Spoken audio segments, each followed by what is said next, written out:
どうも、Vin です。Hello, this is Vin. 今回は編み物配信だよ。九尾の鬼の銀継ぎシルベンです。はじめましての方ははじめまして。お帰りの方はお帰りなさい。今回は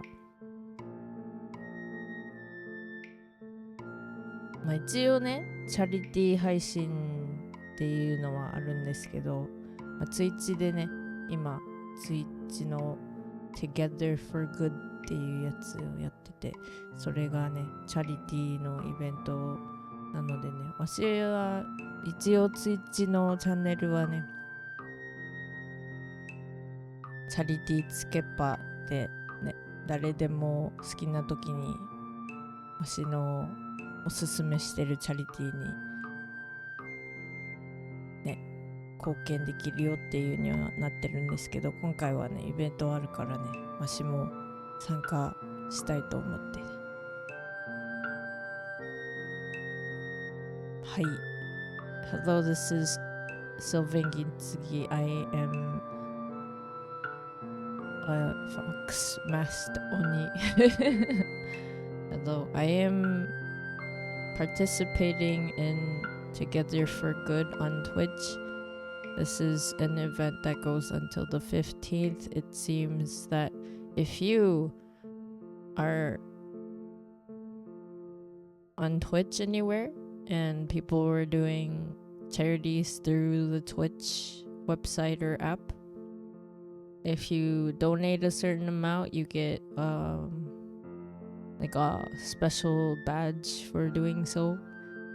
I'm not gonna be doing anything like super out of the norm for this, since I usually have the charity thing activated on my channel. But if you are feeling the festive giving feeling and you are able to, it is an option. I hope you are doing well.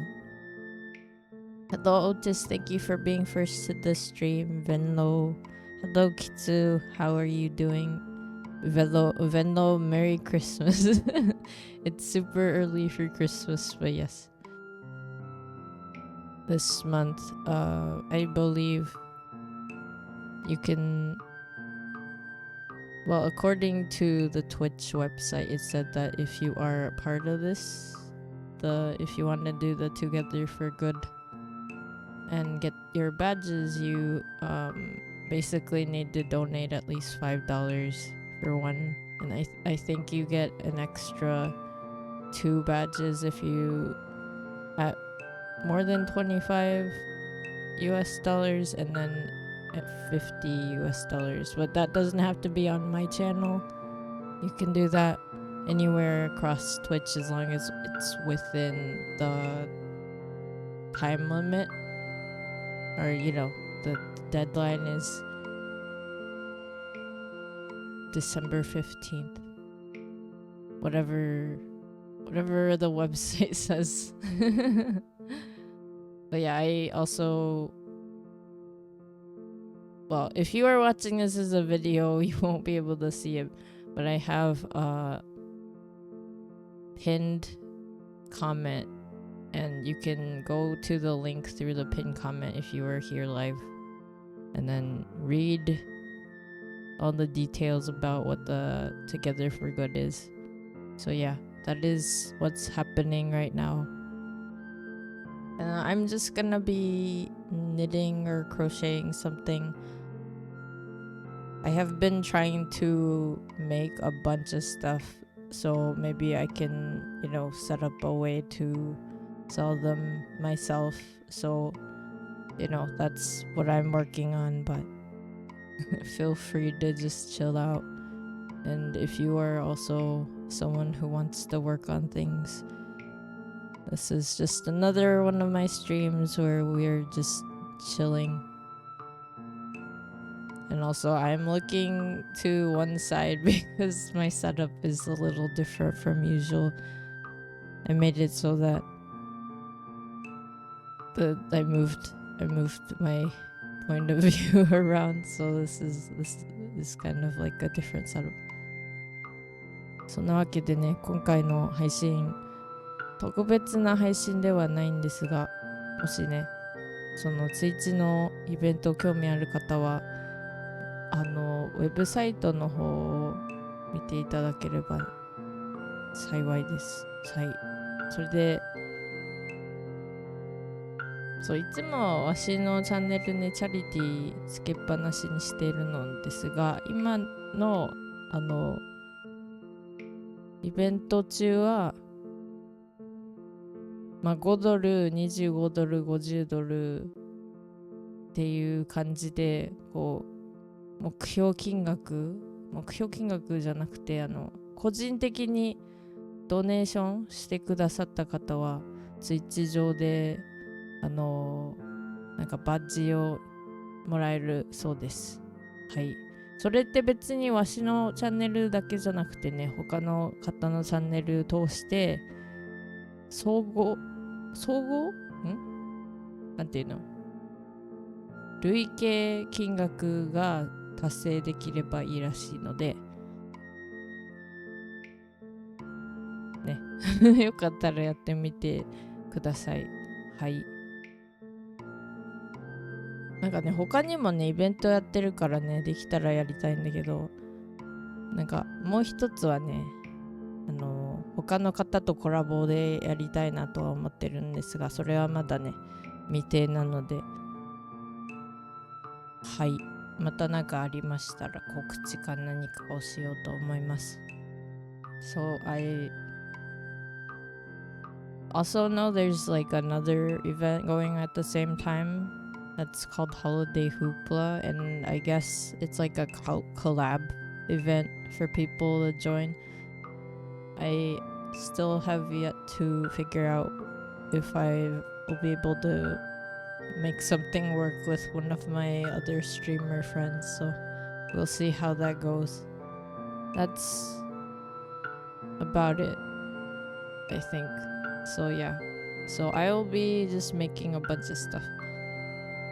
そんなわけでね、早速なんか作っていこうと思います。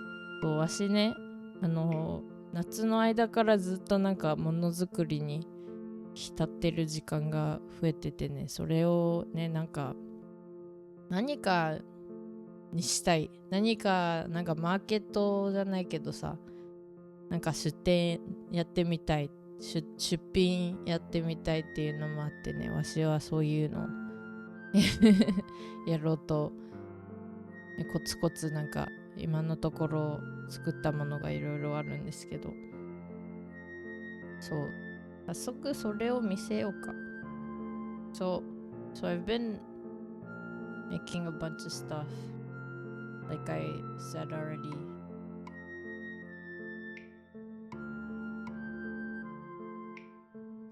I don't know if I'll be putting this out anywhere, but this is like a neck warmer that I knit in the round. It has a little silly flower button thing that I attached. It's like dangly. But yeah, I found this yarn. I believe it's like a South American yarn, I think. But it's like a really pretty one-of-a-kind yarn. I think what happens is like there's this company, I forget which company it is, but they do yarns and they color yarns in a way where even if it's the same lot number, it's like a different color. So it's like a different color every time you knit any of their skeins, which isn't like, you know how if you're going to knit a sweater, it's not really that great because then you're gonna have trouble making the colors match, but if you don't really mind, you can make a lot of fun things that have different colors in it. Otis, who out here hoopin' de la? I don't even know what that means. What's a hoopla? I didn't even look it up. It was like my channel is showing me like holiday hoopla. Like use that tag with a collab chat, and then you get holiday stamps.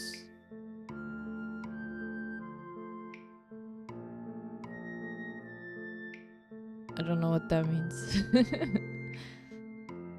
It's so pretty. Thank you. Thank you, Otis. I thought this skein was really pretty. They had like a few at the shop that I went to. And I was like, I like how the colors are on this one. And then it looks really different when you get it as a skein because, you know, the yarn isn't already stitches, right? It's like a long strand.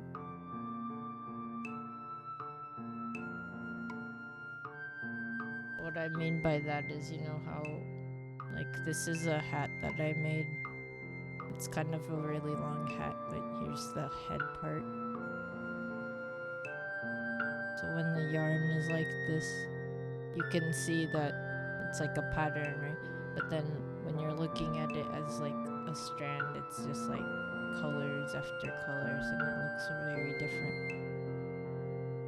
Like a different thing altogether.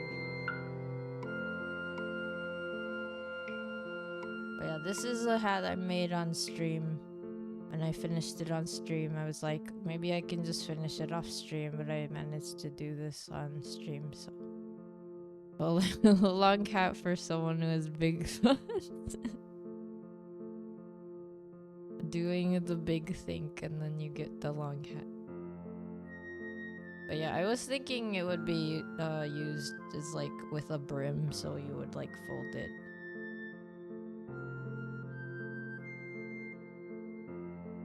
Like you would just fold it like this. And then it wouldn't be so weird.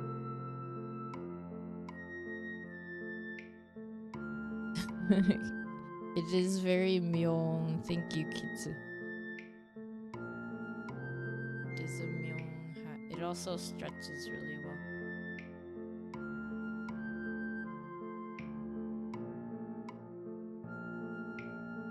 So I thought I would have more yarn left at the end, but then I realized I made it a lot longer than I needed to. So this was gonna be a little bit, like, I thought I would have more yarn left because I didn't realize how long I was making this. Oh yeah, and then when I wash this and this, it's always funny when you wash knitted things, because sometimes they like stretch out so much and you're like, wait, I can't use this anymore.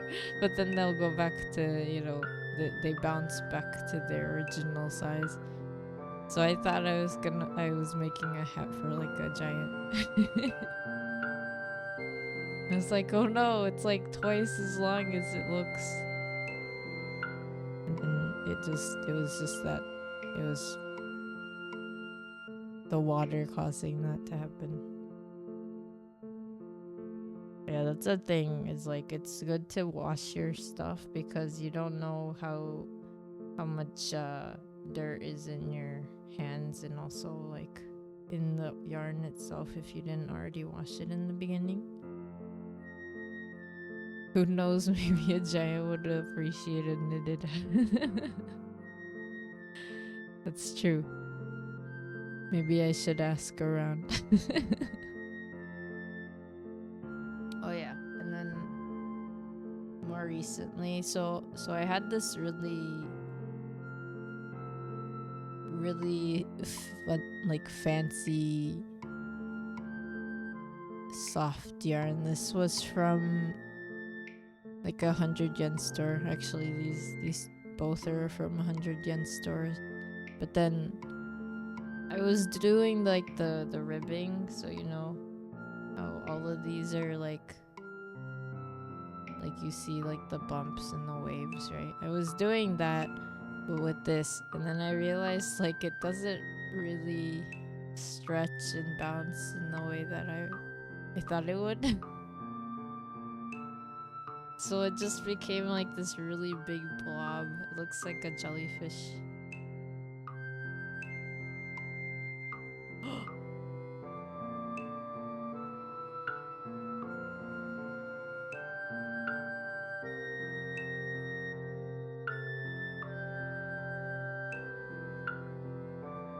Internet, come back.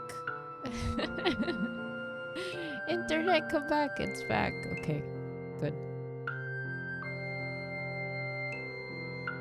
Okay, so I was saying, ribbing, was it for your pleasure? No. No, just no. we need a mini squeaky hammer for Otis.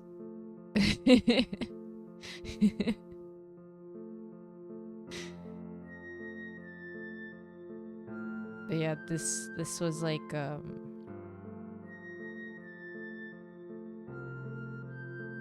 too big. So I was originally thinking like this would also become a hat, but then this is too big. Like it's so big. It doesn't even bounce back, so that's the thing, is like this is just like gonna be like this and this big. So I thought it would be better as like a neck warmer.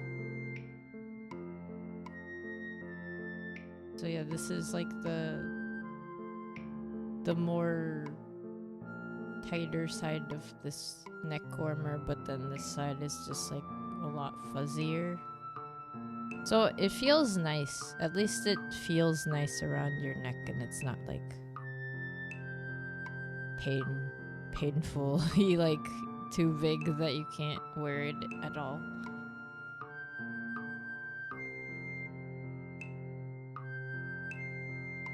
But I was not expecting it to be this big.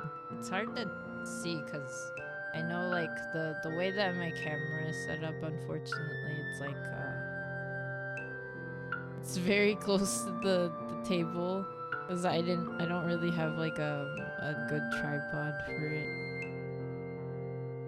This is as good a tripod as I get.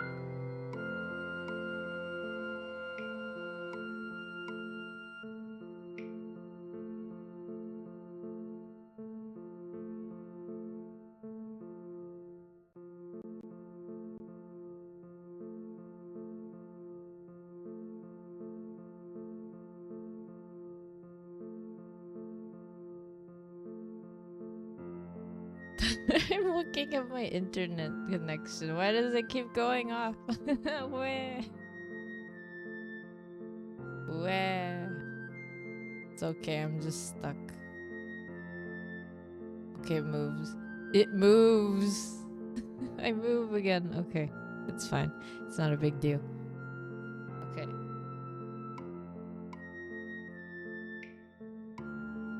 So yeah, I guess if you're ever gonna use yarn like this, that's like really, I mean, honestly, it's not very beginner friendly yarn, so I wouldn't work with this if you are just starting out with knitting and crocheting. There are easier things you can make and easier things you can do with it. Otis, you're not going crazy. No, my internet's being weird today. I guess it's like a weather thing? I don't know.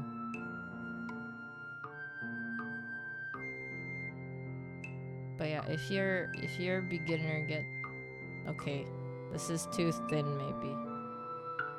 I use thinner yarns than I do thicker yarns, just because of the nature of the fabric that you make. Like it, this is fuzzy yarn, but it's still thin because the yarn itself is really thin.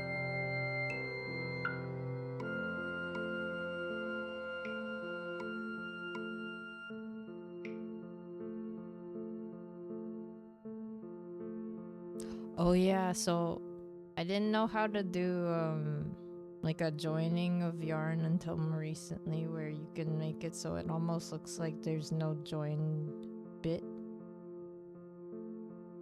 So here's like a joined bit.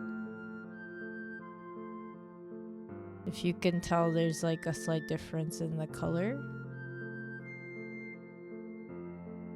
So there's this side is like a light blue purple that I've been using, but then I ran out, so I wanted to change it. But there's like a bunch of different ways to join yarn, so you can make it, you can just like join it, you know, tie the ends together, and then what happens is, like, if you tie the ends together, you get this. You get these little bits hanging loose, right? Yarn joinery. Yarn joinery. There's a lot of ways to yarn joinery.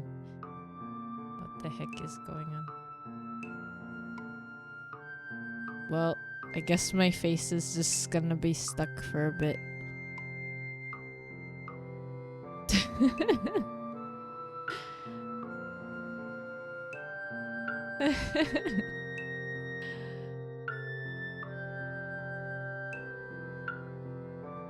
Is it better now? Are we back? Do we keep getting cut off and stuff? Should I just like... Do I need to redo this stream at a different point in time or something?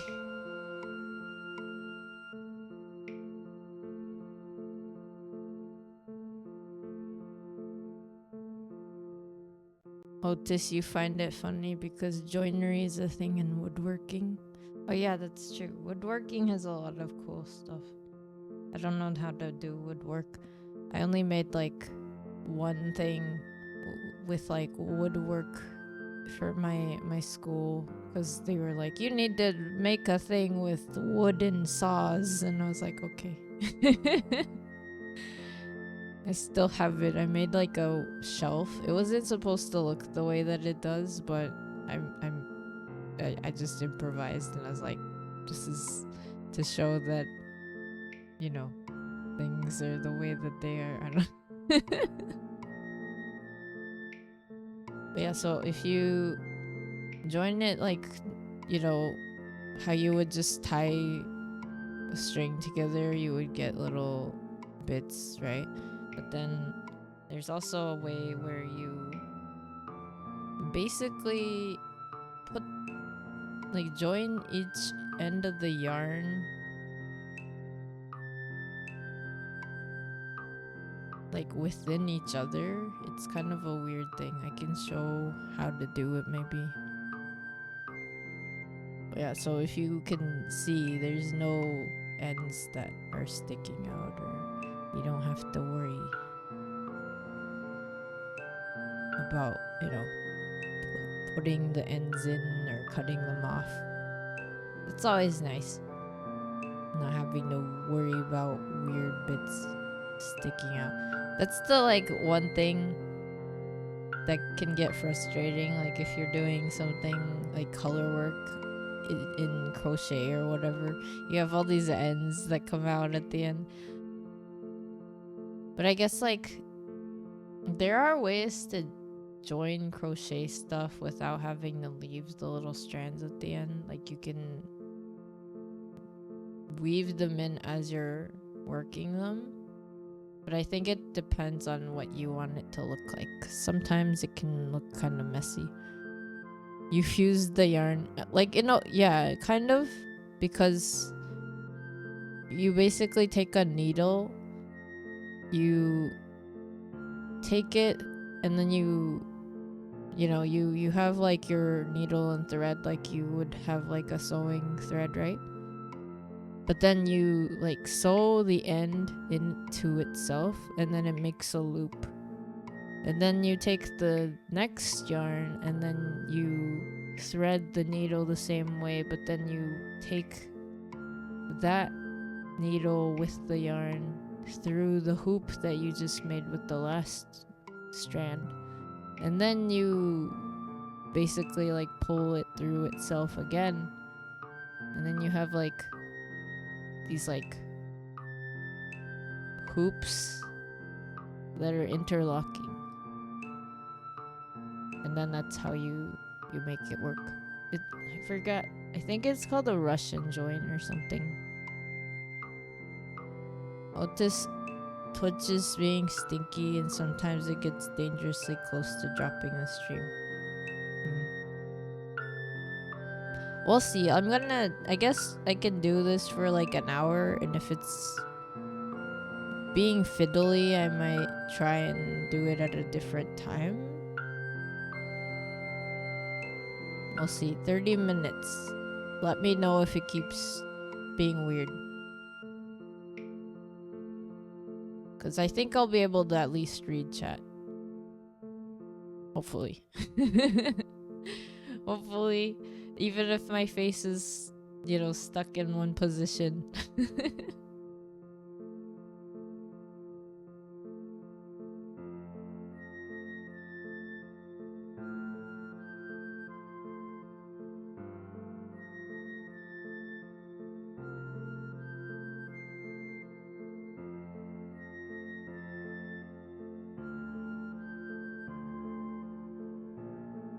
Kind of funny because I don't have any yarn that is right in front of me that I can be like, this is beginner friendly if you want to get into knitting and crocheting.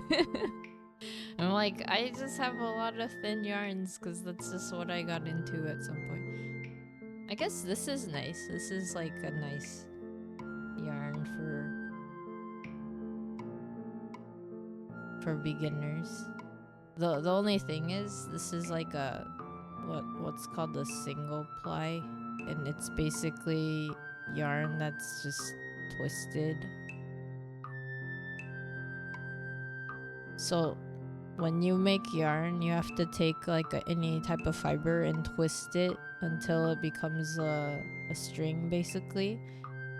So then the only thing that's kind of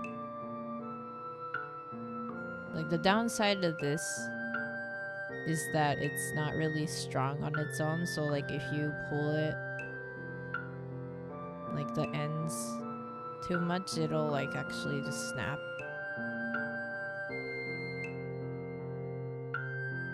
So a lot of yarns tend to be like 2-ply or 3-ply, which means that it's like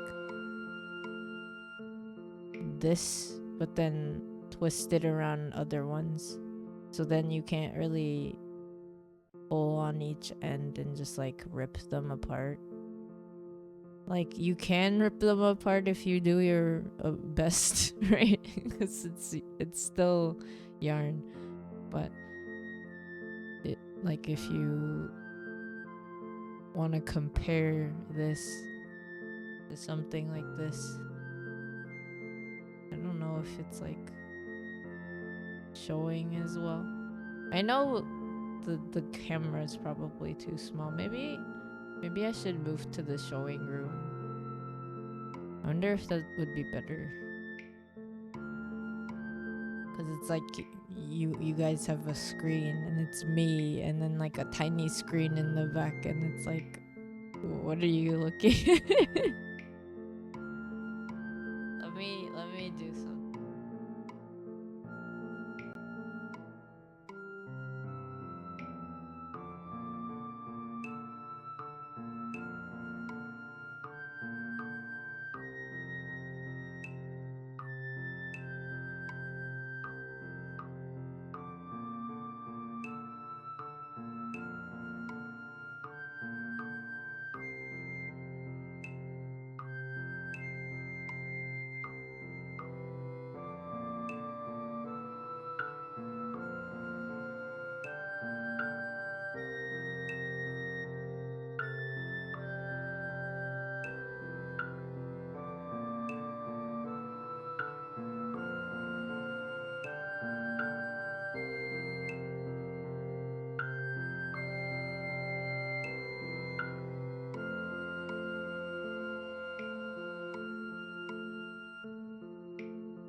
Okay, is this better?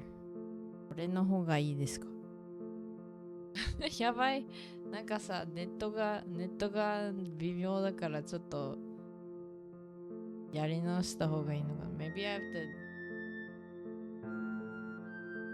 redo my stream. I got stuck again.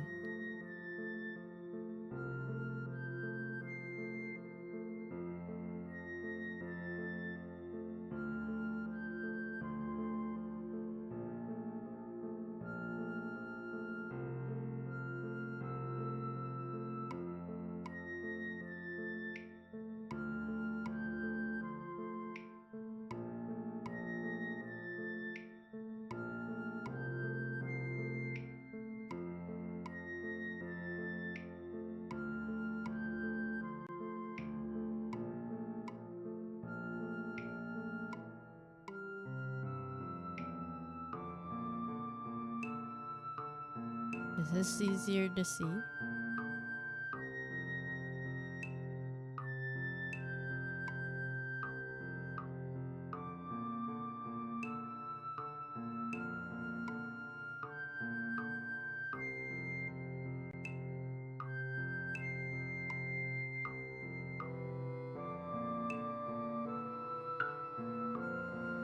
Okay.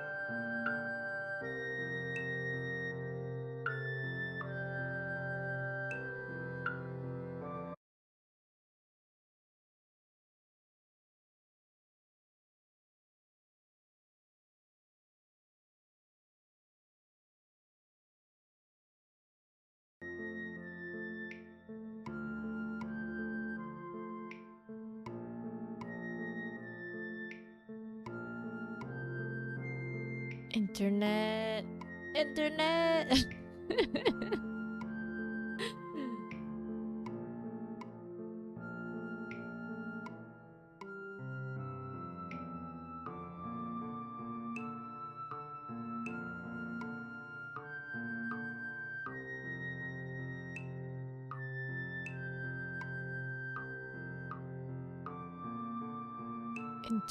have problem. Okay, I'm back.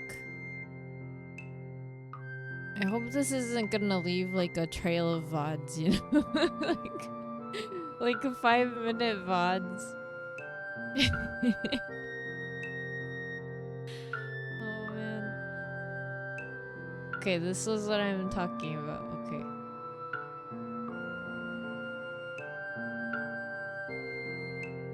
Ganbare kamera-san. Okay, so single ply yarn. Can you tell that one strand is like a twisted thread? It's just like itself twisted. So like if you wanna untwist it, you can untwist it and then pull it and then it'll just come apart. But then you look at this and each strand is like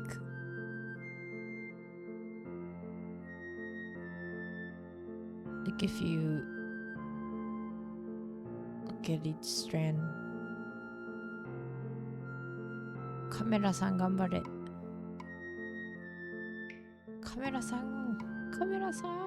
Okay, so one strand is like 2 and it's like 2 strands per yarn, if that makes sense. So then it's harder to unravel this and then pull them apart than it is to unravel the other one that was just single ply.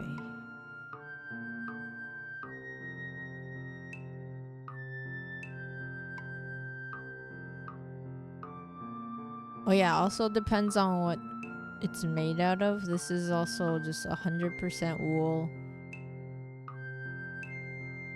which means it's just fur. And then this is cotton, and cotton tends to be a lot more tougher.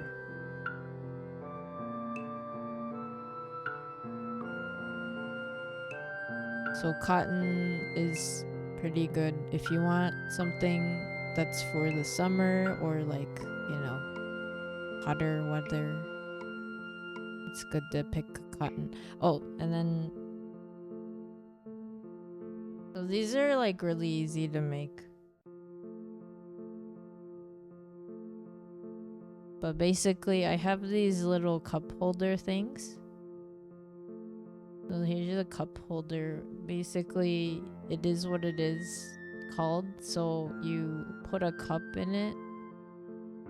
Like, you can't really put a mug cup in it, right? You can't really use it for a mug, but you can use it for if you ever get like a latte at some, you know, some chain store, like a local coffee shop or something. And this is nice because like if it's a hot thing, if you're drinking anything hot, then it's easy to carry because you don't need that little, you know, paper sleeve, and then paper sleeve tends to get too hot sometimes anyway. And you have this, and it'll keep the cup from feeling too hot. And then also, if it's in the summer, or like if the temperatures are really hot and you have a cold drink, the nice thing about these is they'll trap the water that condenses on the cup, so you don't have like a wet ring wherever you put the cup, you know? So I like making these. This is like crochet with 2 different yarns. I actually kind of like what it looks like. It looks like pink and yellow corn.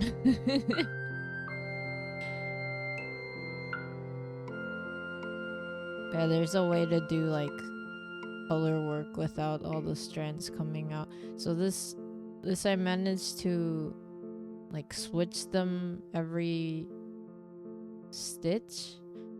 I think I messed up a little bit, which is why the pattern isn't like continuously checker.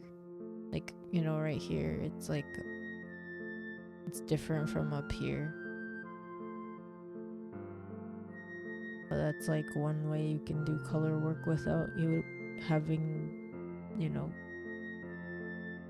do a lot of extra work at the end when you're finishing it.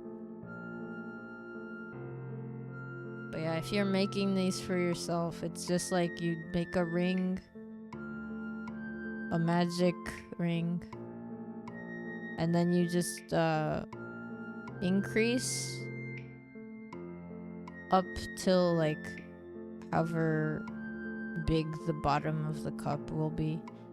You don't really need to make it too big, just because like yarn stretches for the most part. But yeah, then once you get like the circumference that you like, you just don't do any more increases, and then you keep crocheting up.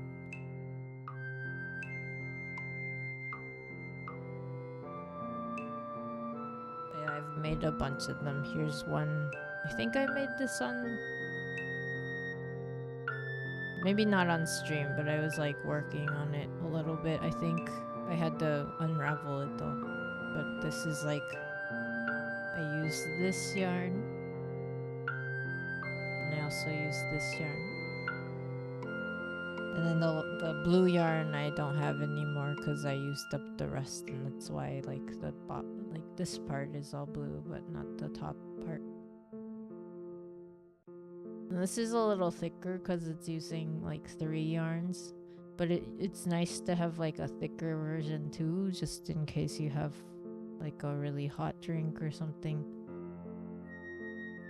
I wonder if you make these for a thermos, maybe they would be nice too. Cause then you could be able to like, you would have the thermos being a thermos, but then you would also have like the outside thermos cozy basically. Oh yeah, that's what they're called. They're called cozies.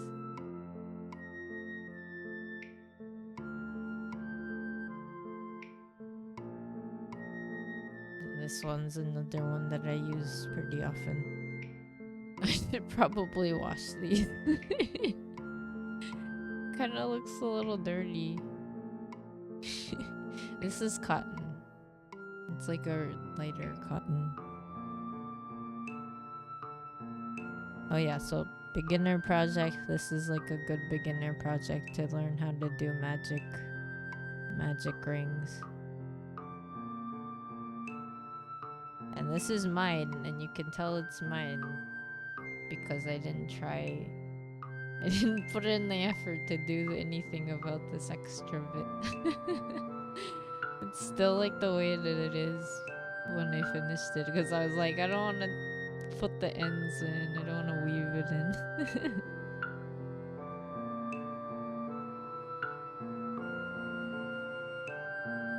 And here's another one that I made recently.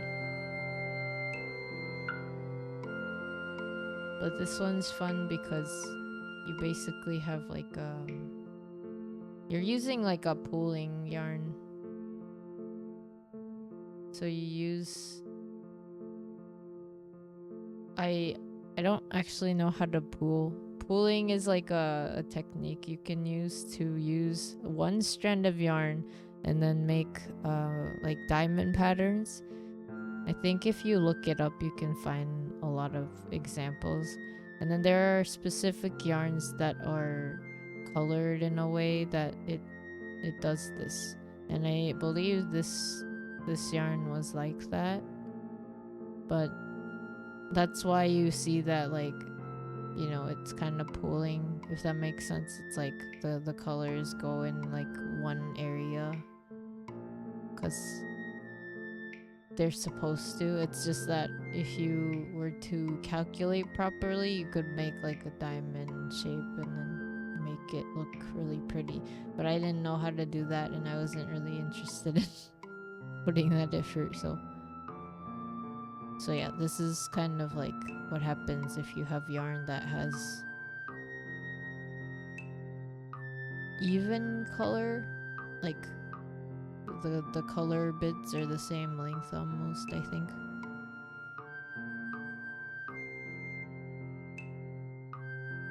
But it's kind of a cool effect, right? Because it looks like a pattern, even though I didn't really plan for it.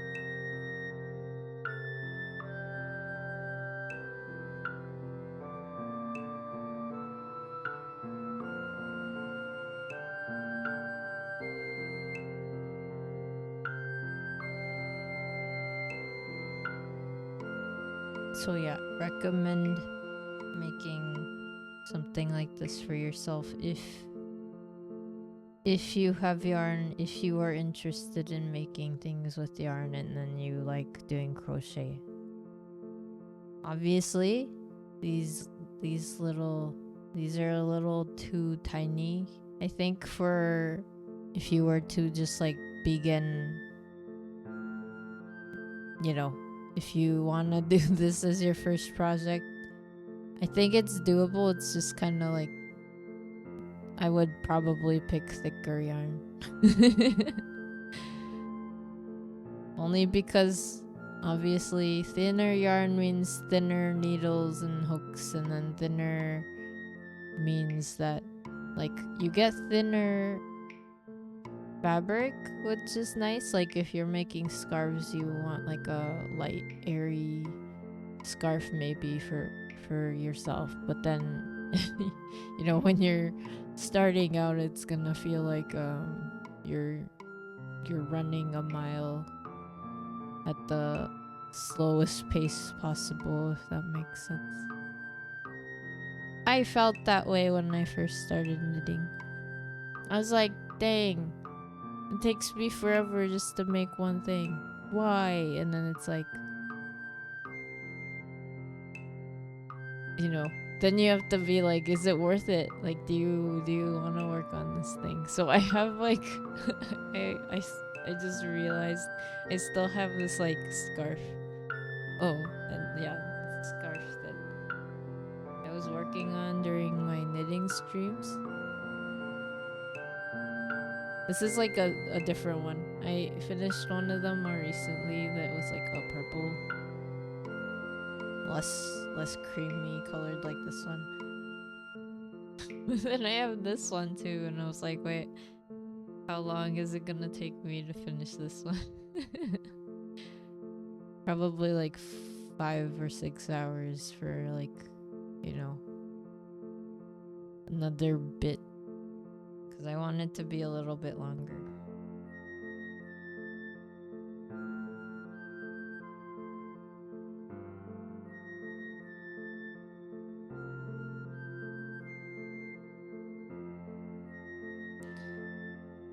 You know, I'm like rambling about yarn and stuff. Maybe I should do a video about it, because I don't have any issue talking about like what to do and what to look out for and stuff in yarn and fibers. I got so into it when I first got into knitting. I was like, what is like the best yarn to use for this project and stuff. Yarn tuber. Yeah. Well, it did help that there were lots of yarn tubers before me, and there are still a bunch that are out there, and there's probably more that are starting their own channel recently, you know what I mean?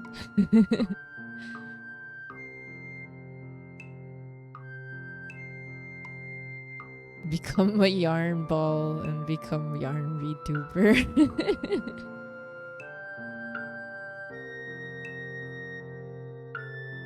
But then again, I don't have only just knitting and crocheting as my hobbies. Oh yeah, here's something I made recently. So this is like a really silly and simple project that I decided to work on.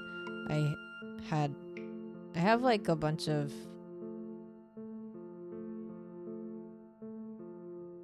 fabric that I, you know, just like scrap fabric, right? And I was like, it would be cute if I just make a coaster. And then I also got a bunch of embroidery equipment that was handed down to me, basically. And then so the stuff that I was allowed to bring with me, I was like, oh, I could do embroidery too. Well, I think I showed a little bit of embroidery or like in my past streams anyway, but this is like freehand embroidery. Kamera-san! Kamera-san! Are, kamera-san! Kamera-san!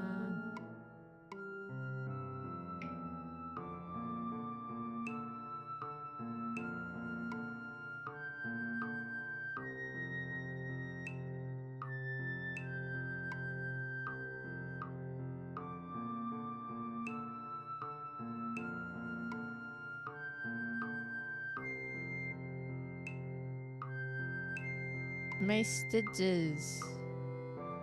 Too close.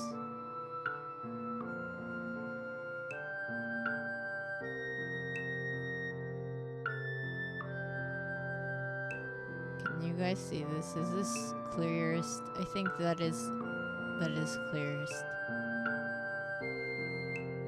Yeah, so there's like a bunch of embroidery thread that I was given, so here's something I made. I didn't use any, you know, drawing. It's just like, thankfully I know how to draw, so I was like, let me just doodle a little leaf thing. It's cute. Thank you, Kitsu. It's pretty clear. That's good. I think this is like the best spot for this. It is a little, like, I think the light, it's hard to tell what color it is because of the lighting, but I think this is the most closest color. Yeah, here it is. That's the color that it is. It's a little blurry. But yeah, this is what is it? I was trying to do the satin stitch or whatever, and I was like, this is my first time. It's my first attempt. It's okay.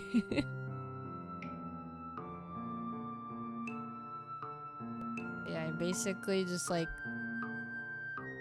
took my sewing machine and just made a bunch of squares and then flipped them inside out, and then, you know, did like a edge top stitching.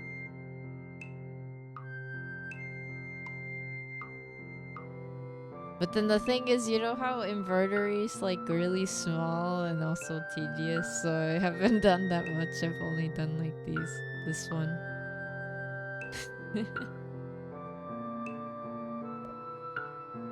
Yeah, and then this is like just like a different thing. I wanted to make like a coaster out of excess fabric that I had, and then I just like put together a bunch, because they weren't the right size for this poster size, so I had to like sew them together and then sew them properly. Yeah, this is like a fabric I had left over from a skirt that I made, so it's so cute though. It's like a really cute pattern with glitter. Oh yeah, now you guys can see that it's glittery.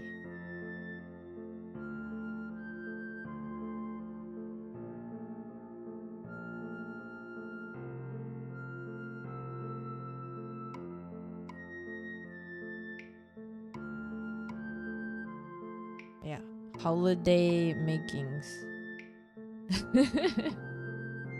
I said this on a different stream, but I have given away a bunch of stuff I made during the summer, so I don't really have a lot to be able to show on the camera.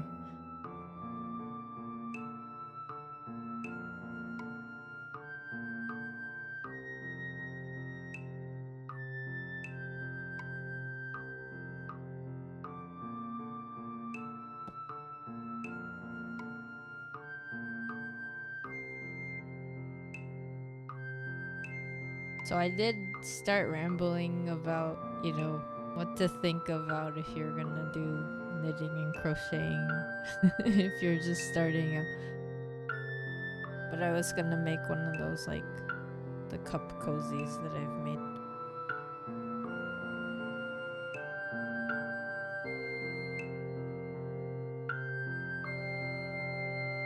It's kind of interesting because Japanese people call like cozy in Japan is pronounced koze. And I was like, where did the E go? T koze. Koze どうよ?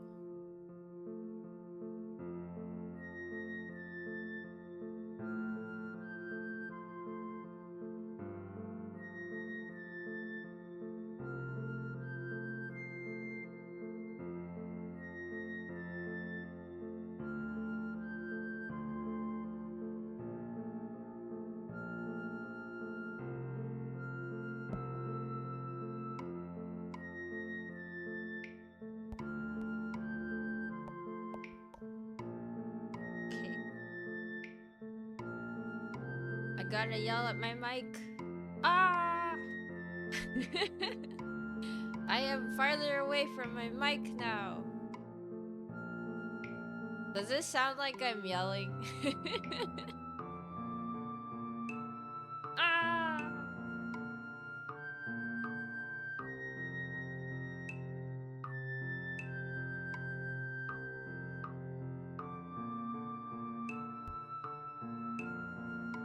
It's quiet yelling.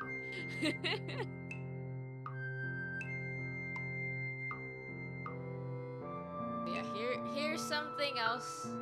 Here's something else that I made.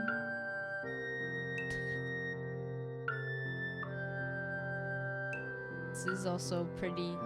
I made like 4 or 5 of these out of the same yarn, so that was pretty nice. This is crochet. This is just single crochet But yeah, the yarn itself is like a cotton mix. I think it's a blend. But then it has like shininess to it.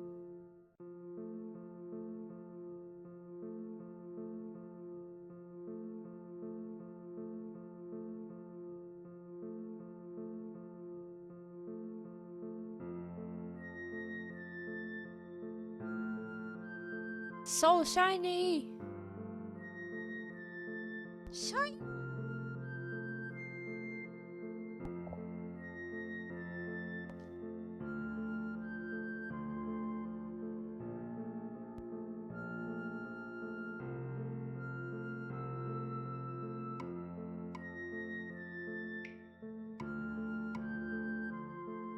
I was about to say something and I forgot. That's fine. Maybe I'll remember it. Maybe I won't. It's fine. It's fine.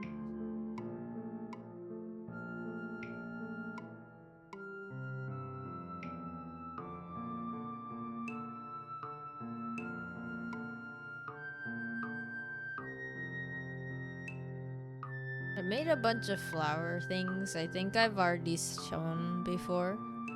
And then this is what I have left of them, so I can't really make another flower.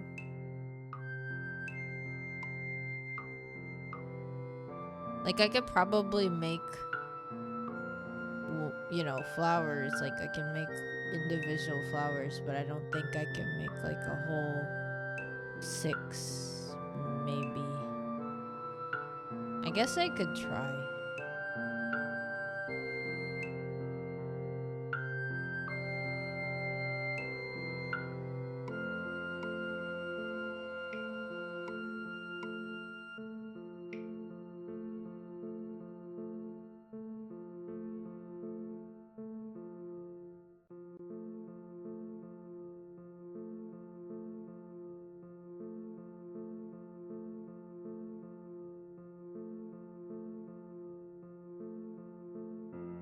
Oh yeah, so I will make a tea cozy thingy.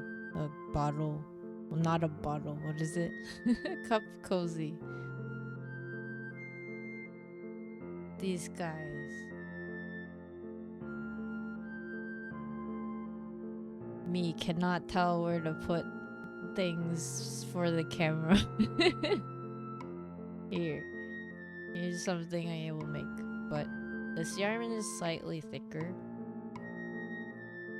And so one thing you can do is, since like if you have only thin yarns but then it's hard to work with, or you want the project to go faster, you put them together, because then it's like, you know, the downside is you'll be using both yarns at the same rate, so then, you know,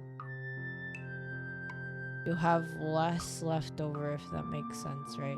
Relative to if you were just to use one strand. But then if you want the project to go faster, but you don't really want to have like a different, you know, you don't want to get yourself thicker yarn, you like the yarn that you're using, you could just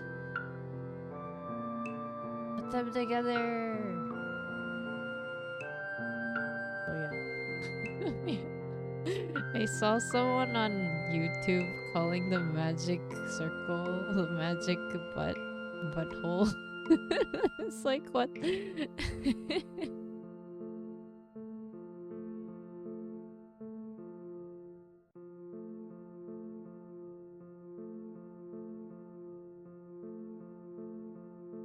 私さ、ケイトのお話ずっとできるから、なんかさ、ブログ動画でケイトのやつやるかな。唐突に言うやつ。いや、どのぐらい真面目にやるかどうかは置いといて、やらないかもしれないけど、やってもいいかもしれない。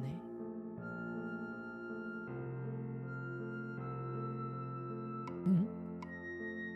Hello, Sentai. How are you doing? お元気ですか？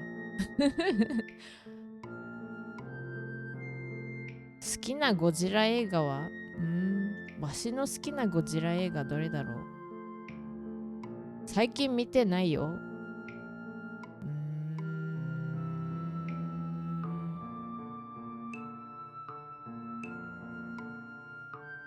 どれだっけ？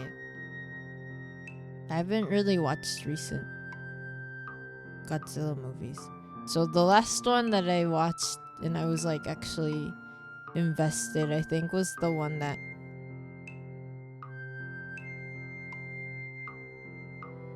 I think the one that I remember the most is like the one with that's like Hollywood based, but then they like redid Godzilla, so they made them look a little bit more like the original. Genki desu. Yokatta desu. I should watch Shin Godzilla. It's by the guy that made Evangelion. What? Oh, it is? Is that why like all the character designs are like wacky? Wacky is in like it looks like nightmare fuel. そっか。エヴァやってた人のやつなんだね。知らんかった。そうなんだ。あんまり私ね、エヴァンゲリオンもね、好きなんだけどね、ちょっと苦手感があるんだよね。Hideki Anno made all the Shin Japan Heroes movies. Oh, interesting. シン・ゴジラ、シン・ウルトラマン、シン・仮面ライダー。Interesting. それは知らなかった。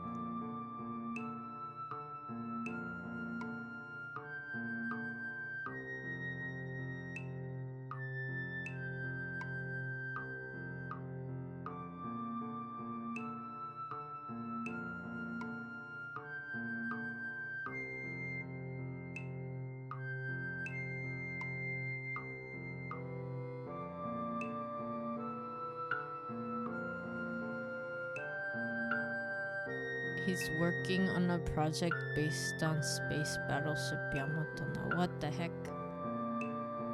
Oh, it's a sad story though.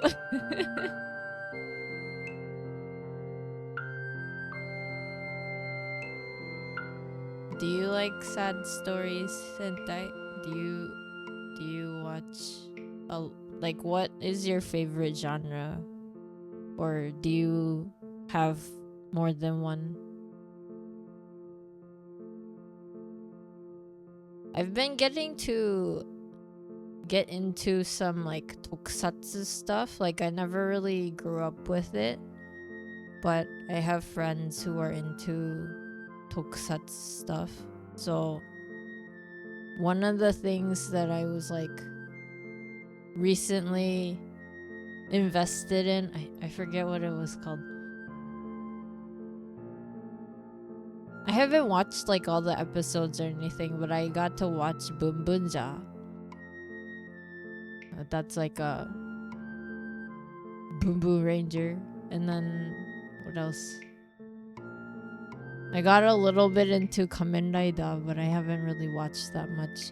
I personally really like Hibiki's design, but I might be biased because I'm an Oni. But I also thought the one with like candy was really interesting. There's one where like the main character is like partially an alien that can make little creatures from like what they eat. Sentai, you've been watching a lot of kaiju and monster movies. Ah, I see. Did you watch Ultraman Rising? I got to watch that. That was a really cute movie. I really liked how they stylized it. And then I was also really happy with all the references and Easter eggs in the movie itself. Hibiki is so peak. They had to fire the director for being too based and spending all of Toei's money. I didn't know that.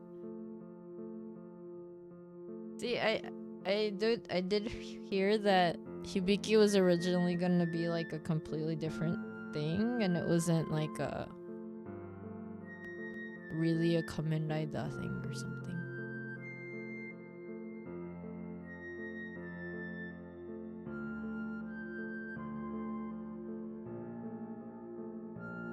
You love Rising. You met Emmy at New York Comic Con. They did a photo event. Oh, that's really cool. Do you go to a lot of conventions?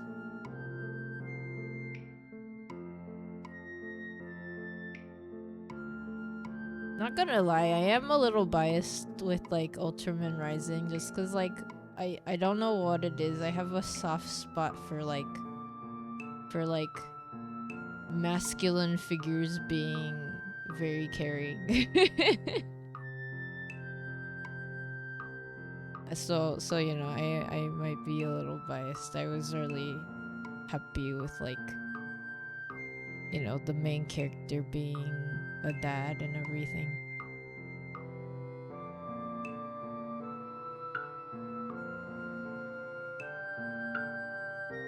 Around episode 29 or so, if you recall correctly, he kept going over budget filming in the mountains and doing crazy effects, so eventually Toei couldn't put up with him anymore. That's so funny. Okay, but I understand, because it's like, you know, they can't just keep pouring money out for things, but... Wait, is that what... That's why it's like... It kind of ends weird.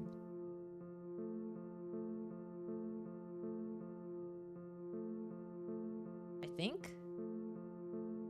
Yeah, I didn't get to see all the episodes. I've only really watched like a couple of them. I just really enjoyed the whole like musicalness and then also the costume.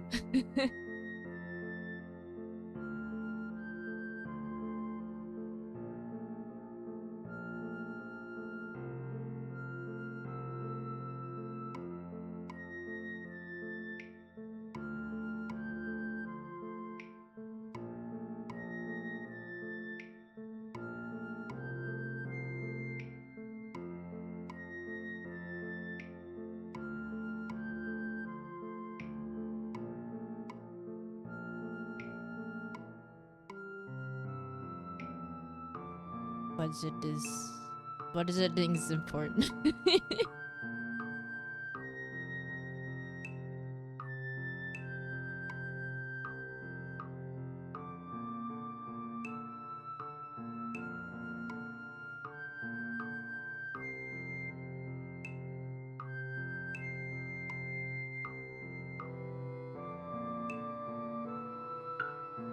What else?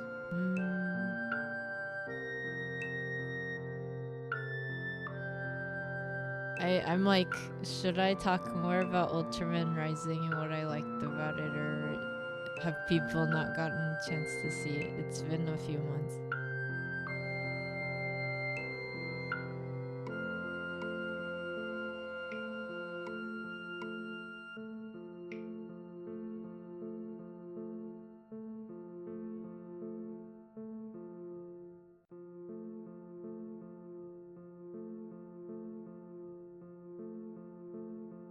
Sentai, your favorite media is probably older mecha anime. You especially like the SD mecha stuff from the 90s, like Spirit Hero, Wataru, Ryu, Kishi, Mado, Kishi Granzoto, and NG Night Ramune. Oh. I probably... Yeah, I don't know anything about those, but I am glad that you have like a whole genre of stuff. I wonder if like anyone else in chat would know.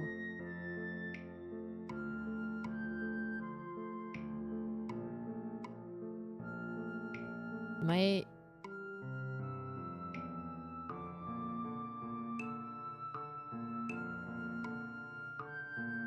Ultraman Rising was great. Have I been watching Arc?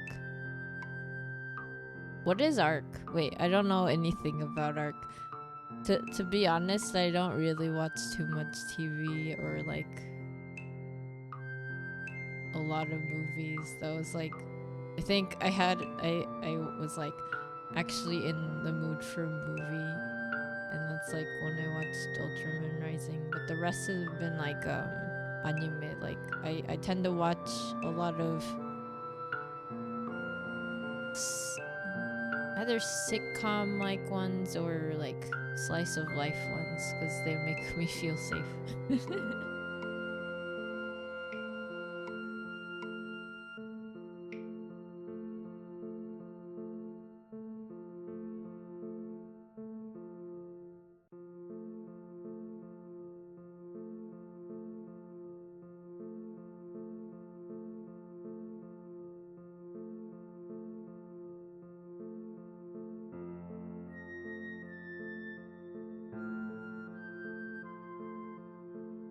Ultraman Arc is the current show, new episodes every Friday.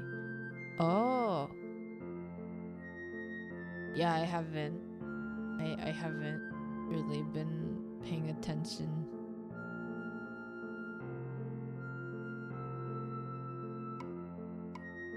I was most recently watching, what's it called?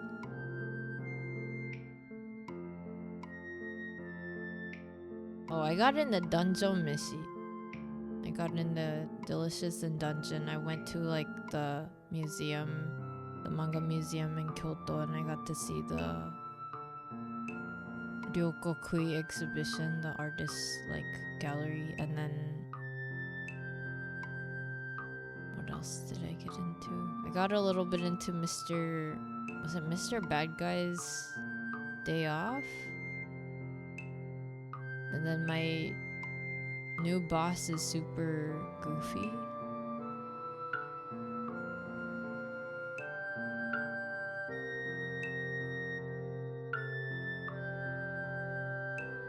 And I've read a lot of Dungeon Meshi manga when it was coming out, but you haven't watched the anime. I see. I'm like the opposite. I got into the anime and then I was like looking up art by the artist. And I was like, wait a second. They draw in a way that I wish I could draw. And then I was like, I was not disappointed when I went to the manga museum. It was like so good.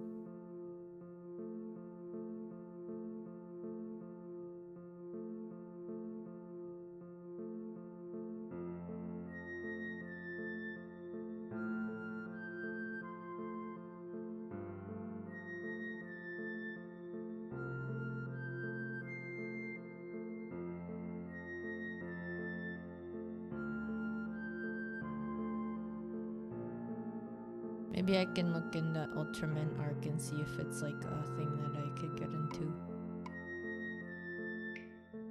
Yeah, I think if I had all the manga in front of me, I would definitely try and get myself Dungeon Meshi.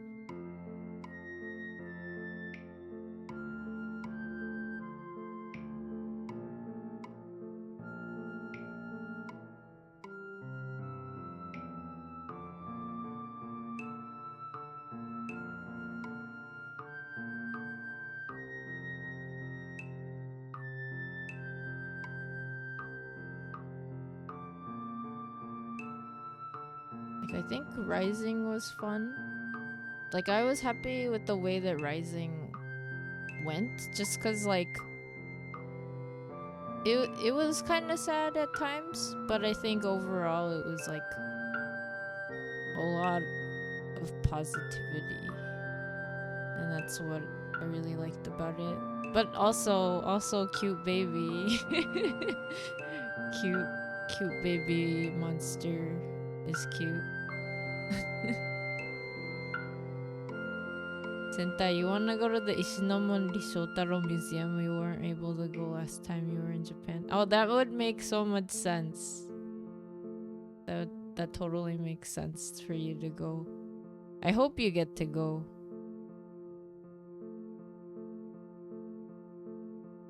Like, how many stories can they come up with?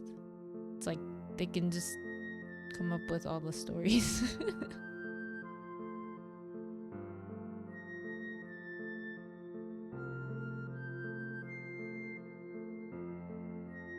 I thought it was funny that Bunbunja, like the alien car robot person, is voiced act.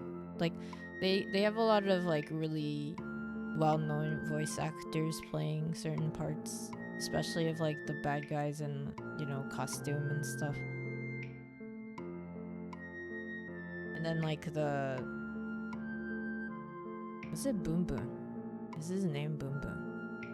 Boom Boom's like voices the same voice actress as Ash from Pokemon in Japan. And she's really good at singing. And the ending theme is her song, her singing. Ultraman as a series likes to treat the monster seriously like that. I might like Ultraman Cosmos or X if they're more caring towards the well-being of the kaiju. That makes sense. I think I've like briefly seen Cosmos, but like it was like a long time ago.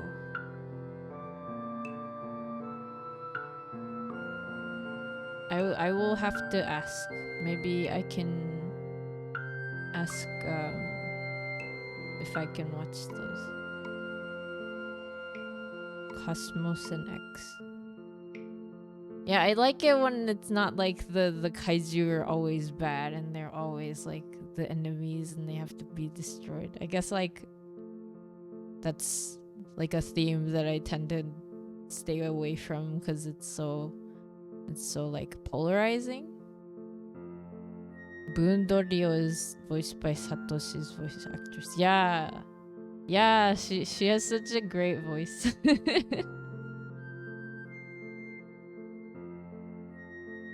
You wish they'd update the ending with him and Bundi, the other robot, doing a duet.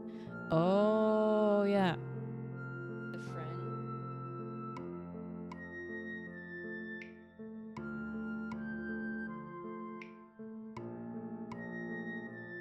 I love the jackets that the Boon Rangers have now. Like I really like the cool jackets that they have. I also really enjoyed their outfits because like Boom Boom Black's outfit is probably my favorite. I love I am biased again because I like the look. And guess what? So weird.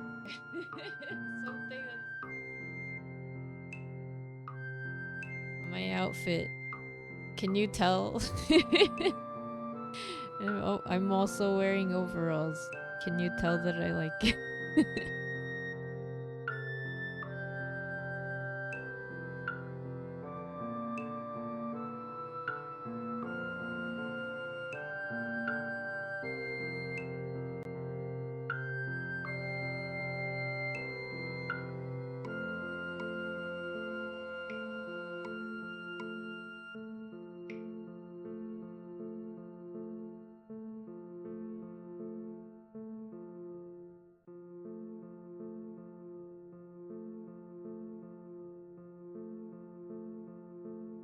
Oh, you know what else I liked about Rising? So like there's like one bit that they almost make it seem like it's gonna be some like, you know, romance story.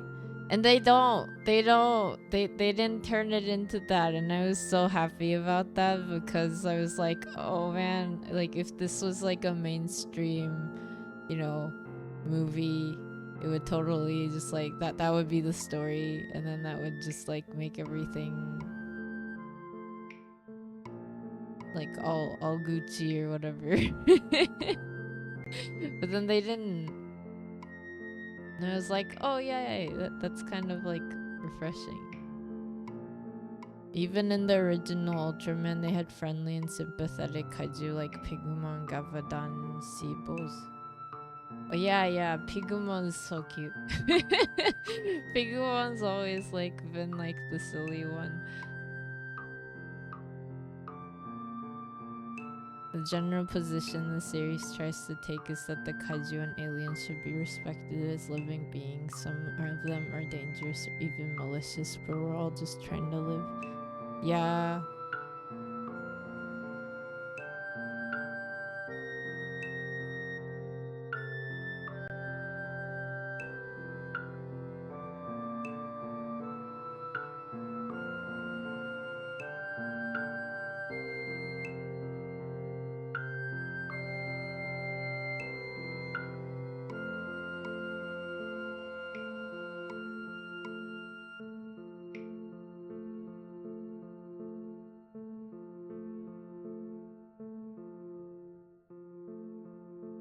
There's so many references. If you watch Ultraman Rising in like the city area, if you look at all the, you know, stores and everything, they have a bunch of kaiju references, and I really like that.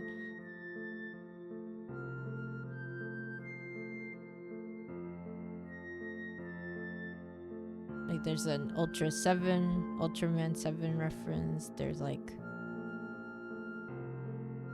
you know, Barutan Seijin references. And then there's like all these other... I think there was a Gomora reference. I think there were like a lot. There's like Zetton references. There's like so many, and I was like, there's all these monsters. See, the thing is, I haven't actually watched like the whole of Ultraman, so to be honest, I don't know a lot about the monsters. I did have this one video game though. I had a Ultraman 7 video game, and it was one of those like side-scrolling fighting games. So a lot of the monsters I know from that.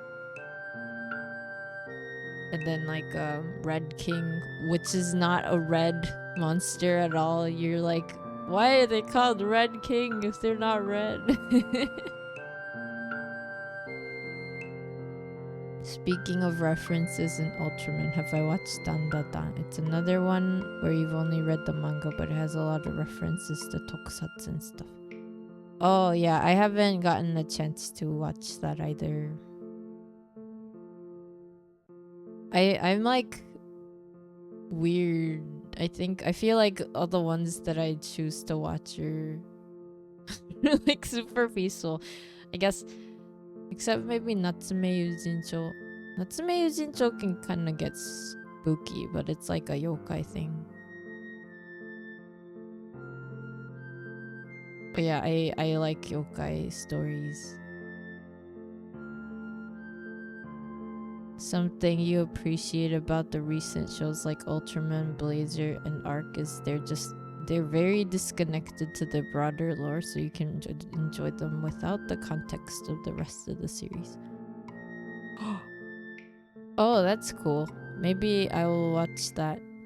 Or if I get a chance to watch something, maybe I will get that.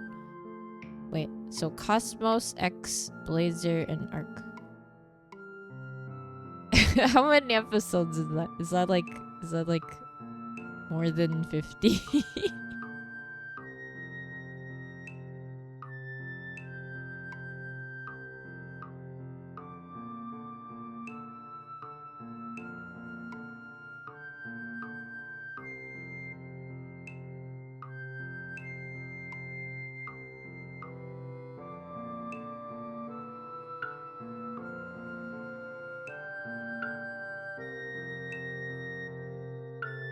Okay, you know what? Now I guess I can't unsee why the people why there's like at least one crocheter that's like magic butthole. It's magic circle, guys. Oh man. Okay, so I made 12 stitches, even though it's not showing up. There it is. I made 12 stitches in this ring. I started from 6, so then I'm gonna keep increasing by 6. So next I'm gonna do like 1 2 1 2 1 2 in each until I get 18.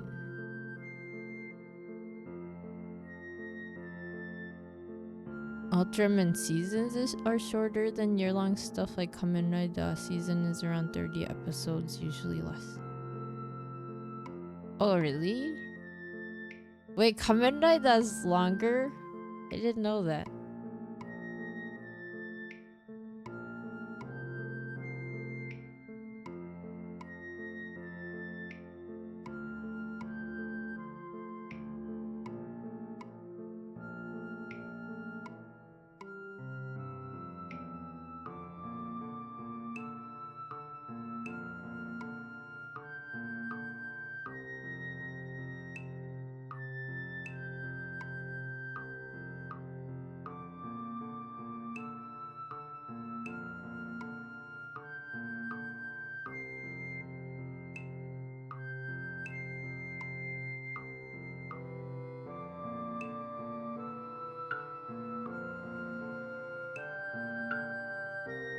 But yeah, so my tokusatsu, knowledge is really thanks to another VTuber named Bird Moz.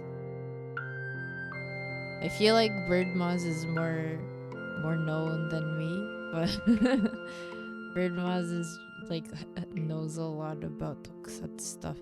Also Kujirar is another VTuber who likes tokusatsu stuff, although I'm not really sure if they've been doing a lot of streaming lately. But yeah, I learned a lot from them. Kamen Rider and Super Sentai run all year round, and each season is about 50 episodes or almost a year's worth, releasing weekly. I always think about this, but it's really intense that they are able to make so many episodes every year, and it's like all new.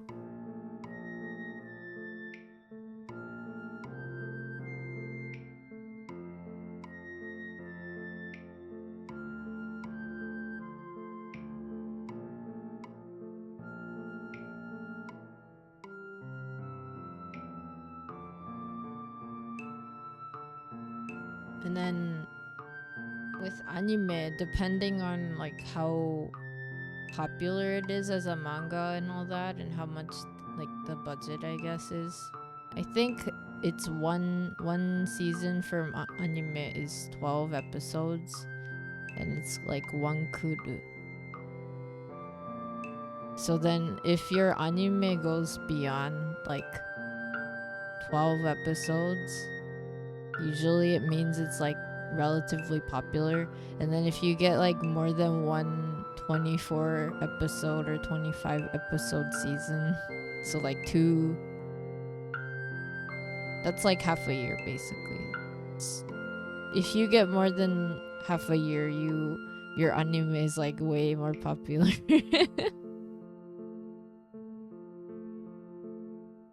Sentai depends on the production schedule. Kamen Rider Gav started filming relatively early, and they had over 30 episodes ready by the time the first one aired.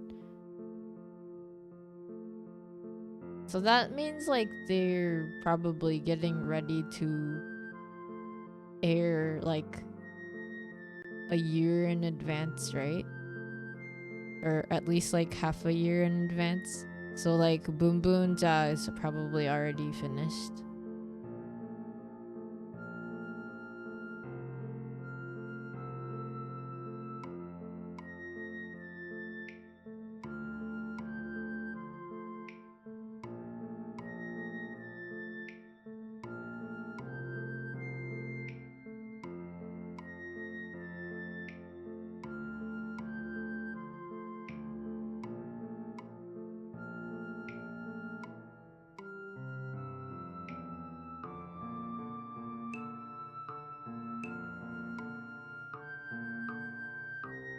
Mecha anime used to run yearly back in the day. Stuff like the Eldren and Yusha series from X Kaiser and Raijin O also had around 50 per season. Oh dang.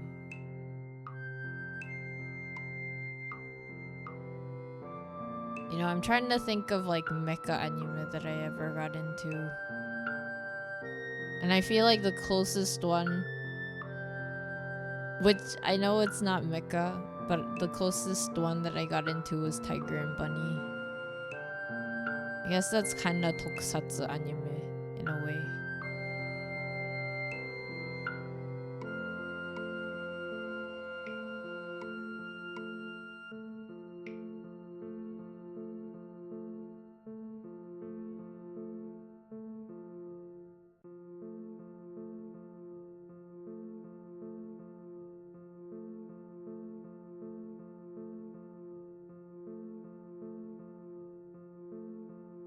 Gav is a bit more ahead than usual, but they're still around like a few months ahead most of the time. That makes sense. And then they gotta edit everything and everything like that. Imagine. Oh yeah, I heard that there's this one like children's TV show that I forget if they ended recently or if they're still going on, but the main person was talking about how their show is only 15 minutes long, but they would take at least 3 whole days to like work on just like what the theme is, what they're gonna do in it, and then they would like take a bunch of takes. So they would have like a rehearsal and then like the actual thing, and then if it doesn't go within like the 15 minutes, they would like try and cut it down and redo it until it's perfect. And then apparently there are other TV shows where none of that happens. It's like you just go, like it's like you're called to work on the production, and the production is just like, oh yeah, so just do this, just do this in like 15 minutes, and then it's like an hour program.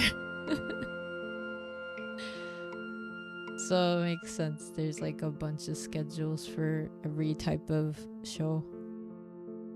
Tiger and Bunny is great. You're kind of frustrated it's niche when My Hero Academia got popular with a similar premise. Oh yeah, so in Japan it did well though. Tiger and Bunny did pretty well. That's why they had like a second season, and then also like 3 movies. Was it 3 or 2? Because it was like considered anime of the year when it came out. And I was pretty happy because like that was like the first show that I ever got into so much that I was drawing fan art for it. You could probably find my Tiger and Bunny fan art still on DeviantArt.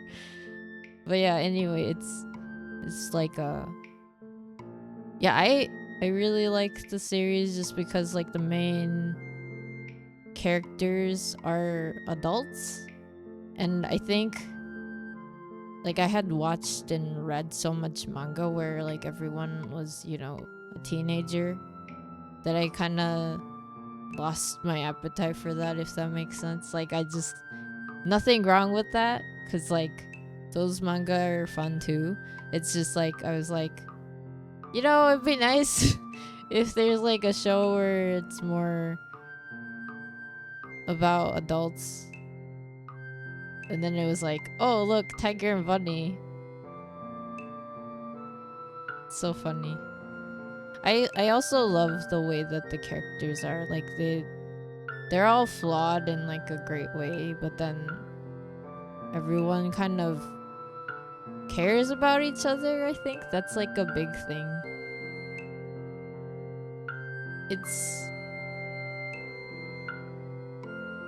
It gets really intense though. Like second season, I think it was Bandai that was doing the second season instead of Sunrise.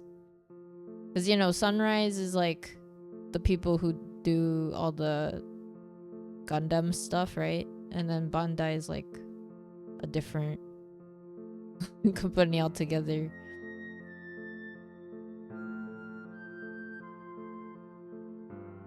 I guess it does, like, both seasons did get kind of heavy, like, in terms of like the content and like the themes they were going with, but I thought the movies were really good. There were at least 2 movies, yeah. It's endearing that Kotetsu is kind of a bum and loser. A lot of the better 6 Rangers in Sentai are also like that. Oh yeah!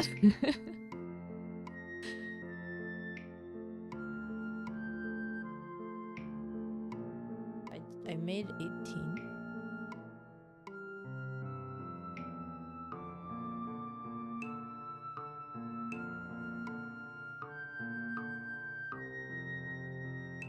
Yeah, I got a chance to watch the second, like, Tiger and Bunny 2 and just like binge watch it, and it was so nice. It was really nice. The character development's nice.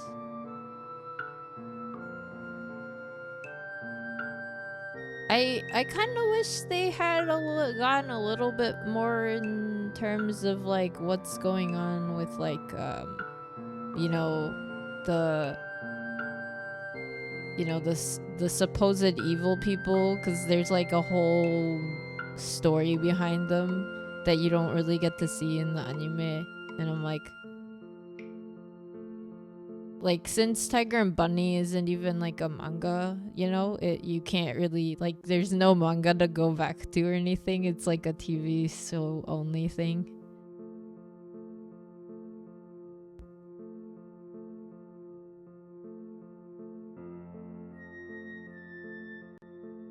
So I have 18. I'm gonna go with 112 for adding 6 more to get 24 stitches. It's so blurry.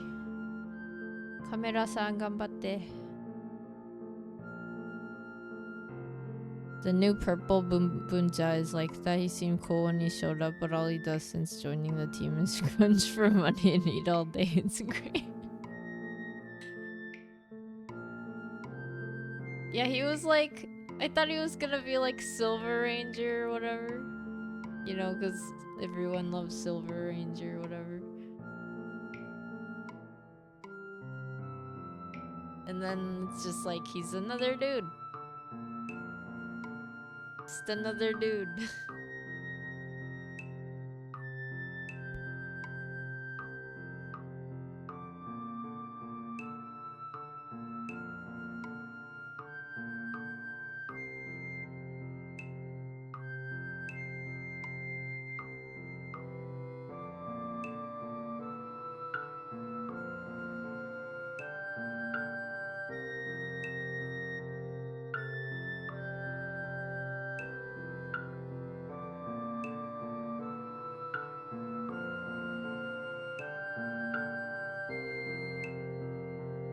He literally had to sit out a battle because he ate too much curry. The fact that they only make curry is so funny. It's like curry all the time. I also love that one person that's like the government official, I think, right? And she's like, she eats so much curry. She's like, this is so delicious.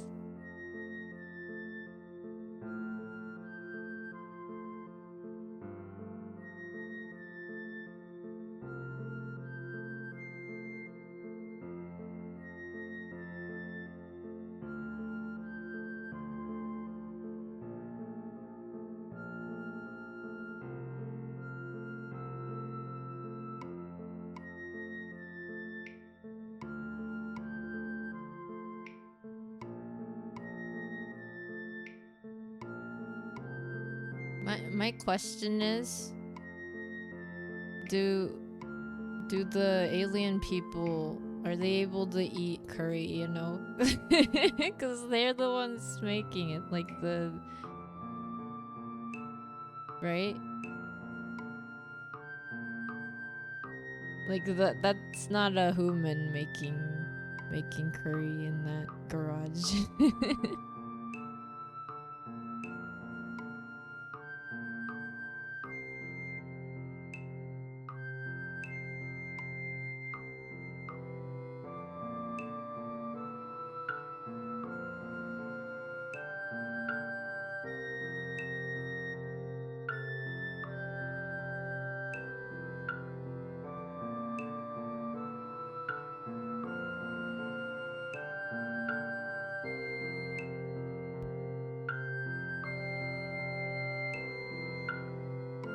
Shirabe is cute. The robots do eat. They never explain how. They can just eat. They just, you know. they have the body bits for that, I guess. So you know how like the bad guys are always about gasoline, so you'd think like you'd think they would be feeding on gasoline or something. Oh, and then I love that all the names of the main characters are related to, you know, cars. And I like that it's Boom Boonja because like it's for kids.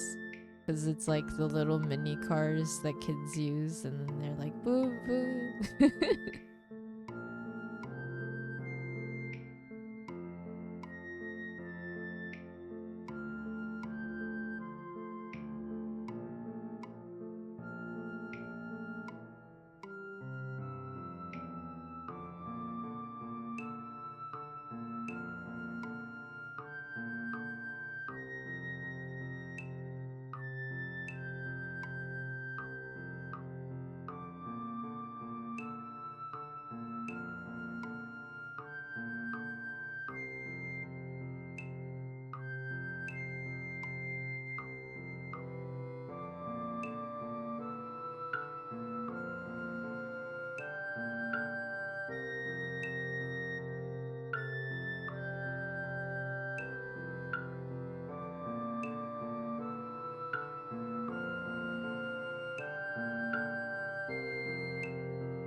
Okay, I have 24 stitches.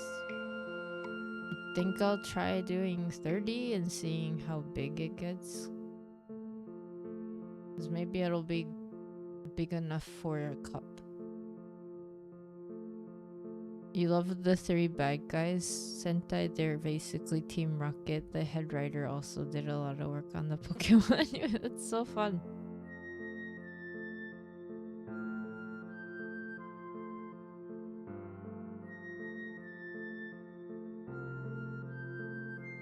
You have a meeting at work. Well, I hope your meeting goes well.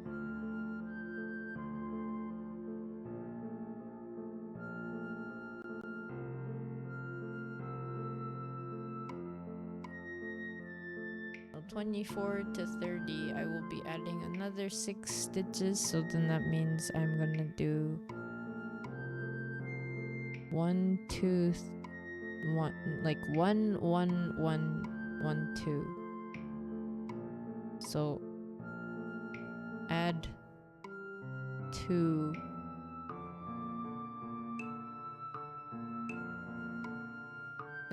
in the 4th stitch.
I don't know how many of you have watched Tiger and Bunny, but it is a fun show.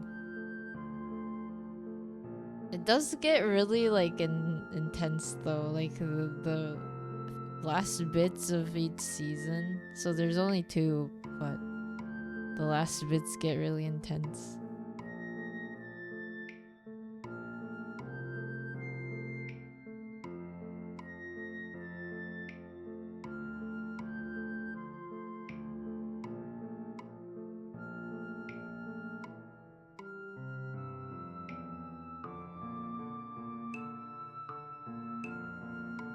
Yeah, if you like tokusatsu kind of stuff, it's fun because it's like anime but tokusatsu, if that makes sense. And they all have like outfits that were designed by the author of Wingman and Zepman.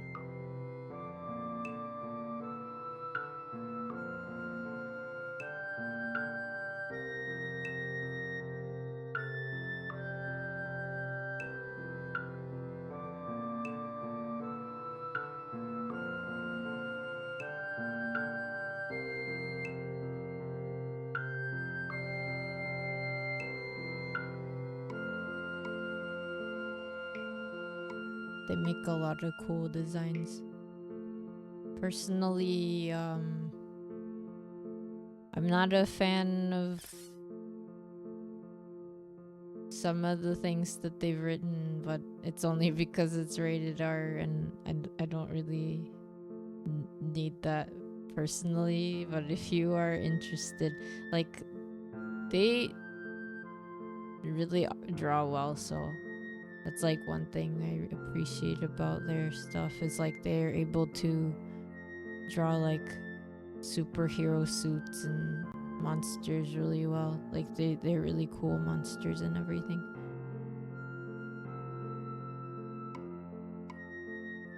What else? Mr. Bad Guy's Day Off. Is it Bad Guy's Day Off? It's so cute. I don't know if you guys have watched it. Like the main character, Mr. Villain. It's Mr. Villain's Day Off. Oops. I love the show. It's so cute.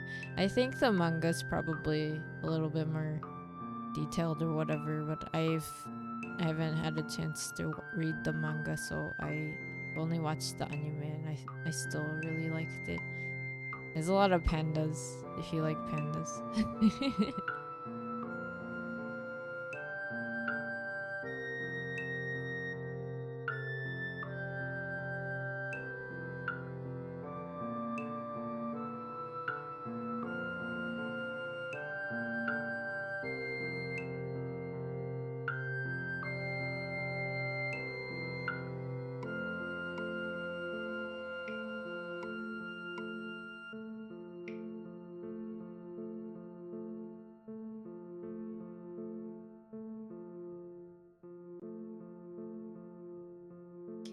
Got 30. These are 30 stitches. I don't have a cup. However, I do have references. This is a thinner yarn, so it's a little smaller, but it looks like this would be definitely big enough for a cup.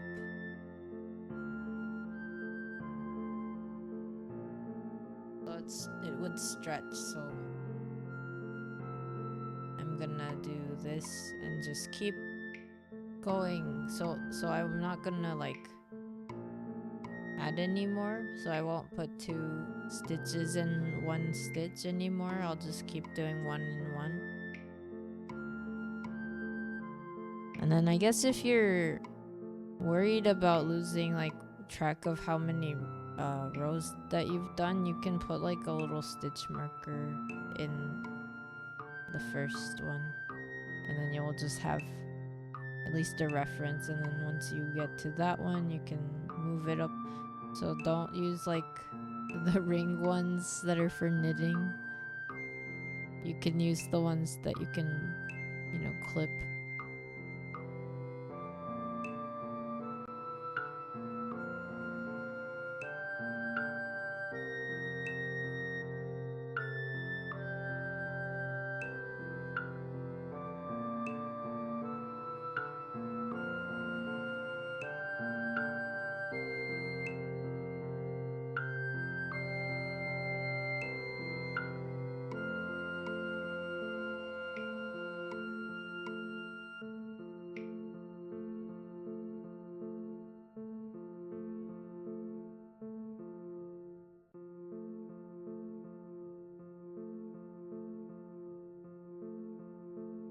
You can also use like one of these little tie things if you happen to not have any stitch markers. 使うね、輪っかみたいなのさ、で取れるやつ持ってなかったらね、こういうのとかさ、パンの袋についてるやつとかでもいいから、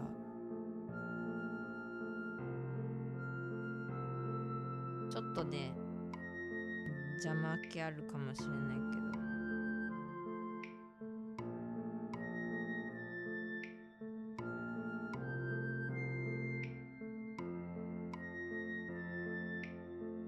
通しとくだけでもいいかも。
Are you guys doing things for Crunch Munch? The munchiest year of the day of the year. The munchiest. Actually, I don't know if it's the munchiest for everyone.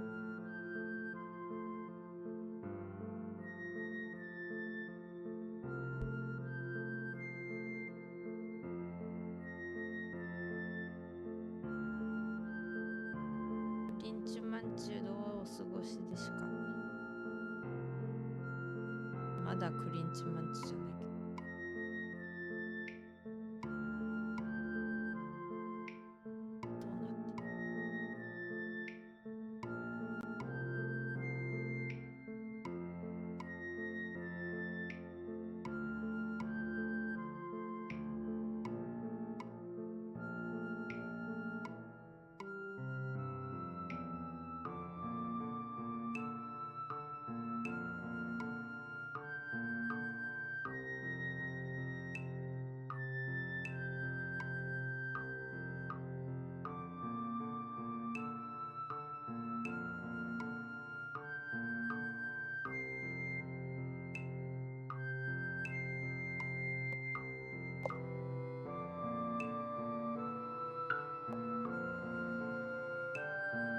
You know, it's been 2 hours. Time to myong. Myong.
肩こった肩苦ちいみよー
Also watching.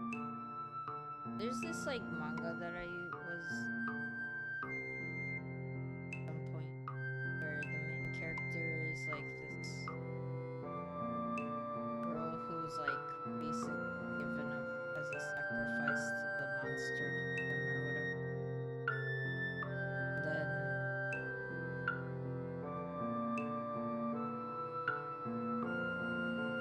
she just kind of happens to become the Monster King's wife.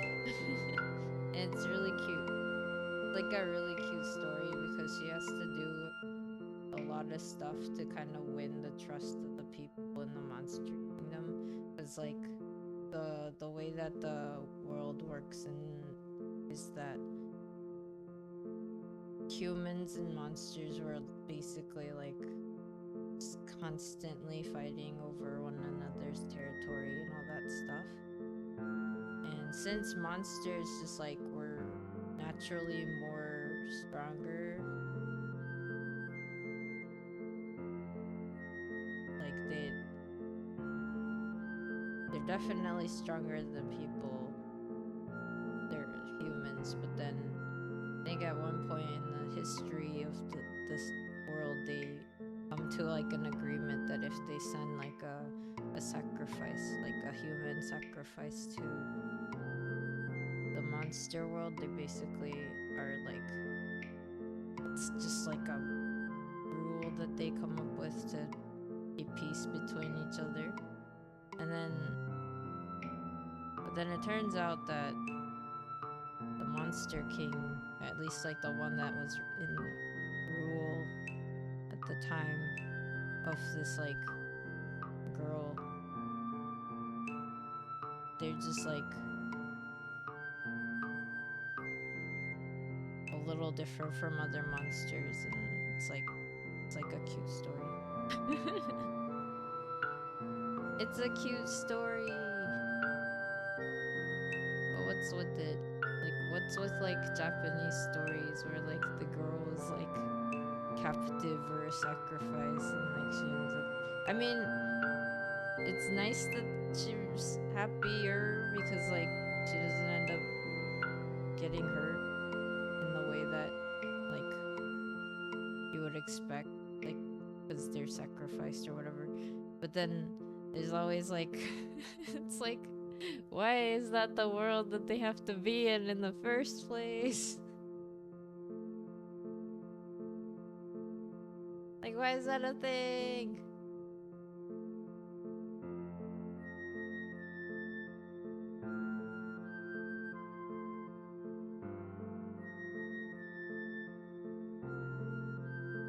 That's me getting angry over something that is not my story. I guess I get like kind of weird about those weird things. Like story-wise, like it's you know, supposed to be like a nice moment because it's like, oh, you know, that like terrible things might have happened to her, but she's fine. But then I'm like, why does she have to be in the world in the first place? Like, why is that the story? You know what I mean? Oh man.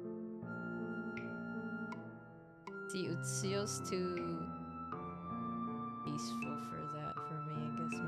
Maybe I just come from a peaceful place and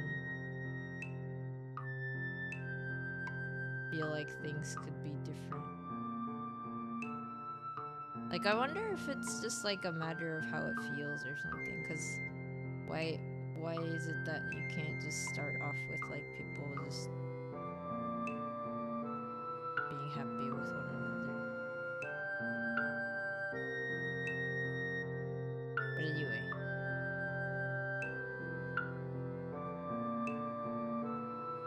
I got to watch like the movie, not the movie, the series is like pretty, I think there's like 25 episodes.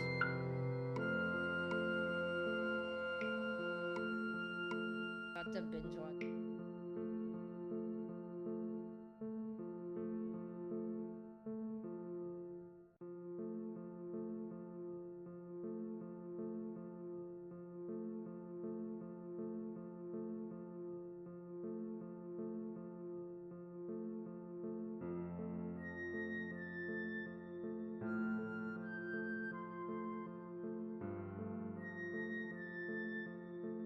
I like the romance part. Don't ask me about the.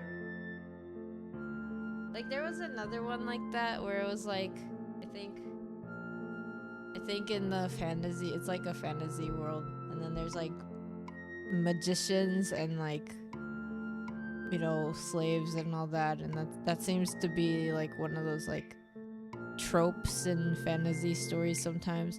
But anyway, like the main character is basically like a really talented magician.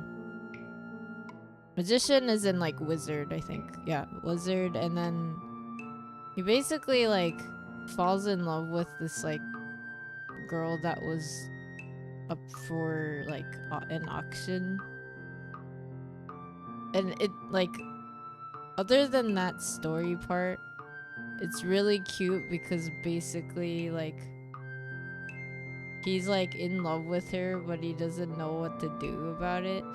And he sounds like a mean person. Like his like word choice is so like mean, and it's funny. It's even funnier because he knows.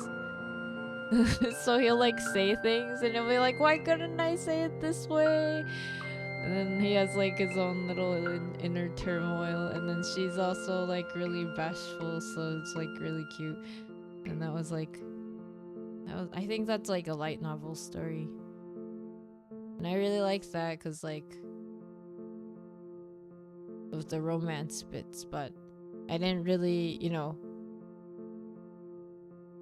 if I had made this story, I wouldn't have had that auction part, you know what I mean? But that's me. That's just me.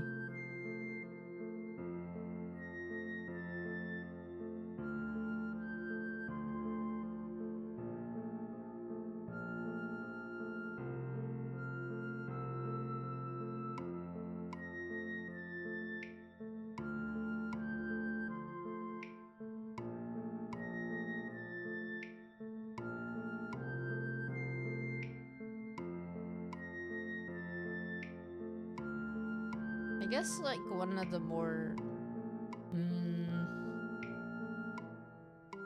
wait, now that I think about it, I guess all the ones that I've been watching have like kind of like a negative part aspect to the story.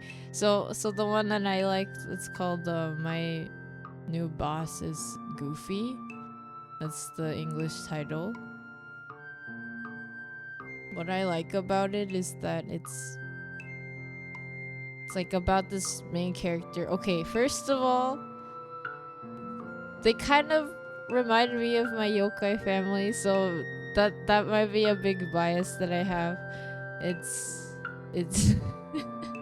Like the main character kind of looks like Kuga, and then like the boss kind of looks like Seiki, but you know. Okay, so maybe I'm biased, but anyway, so it's cute because the boss. So when they say goofy, you know when people just are, they're not like trying to be silly or goofy themselves. They just are naturally like that. So in Japanese, there's a word called tennen. Tennen means natural, I think. Like if you were to just directly translate it. So this new boss that the main character has, like he works at an advertising firm, and he basically transferred to a new, not transferred, he reapplied at a different place. Hello Chad, how are you doing? How's it going? I hope you're doing well. I am making a cup cozy. If you don't know what a cup cozy is, it's kind of like this. Kind of like this, and then you put a cup in it. And it helps, like, if you have really cold drinks, it'll keep the condensation from getting everywhere. And if you have hot drinks, it'll help you from burning your fingers. You're doing great. It's good. Tons of new games this week. Oh, nice. Wait, do you mean by new games, like as in new releases? I haven't really been paying attention. I was like looking at the autumn sale and it's almost gonna end. Has it already ended? I was thinking about getting Spirit Fair and maybe what else? What was this other one?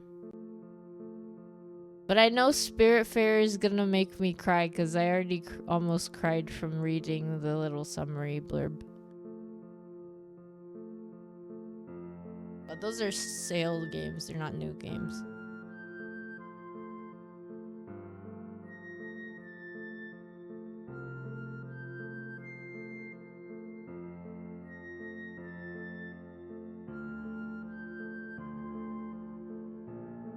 Path of Exile 2 Early Access, Marble Rivals, Girls Frontline 2 Busy week for you. Oh dang.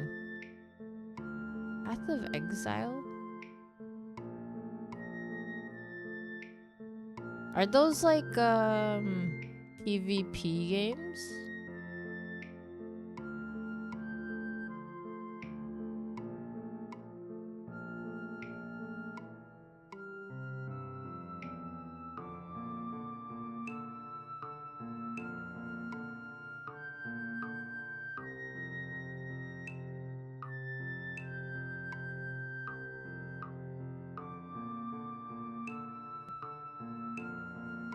PoE?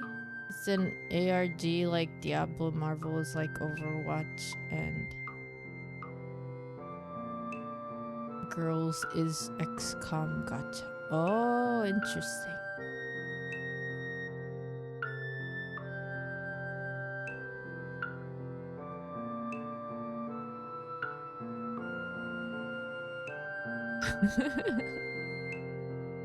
I haven't played any of them. But I am glad you were having fun.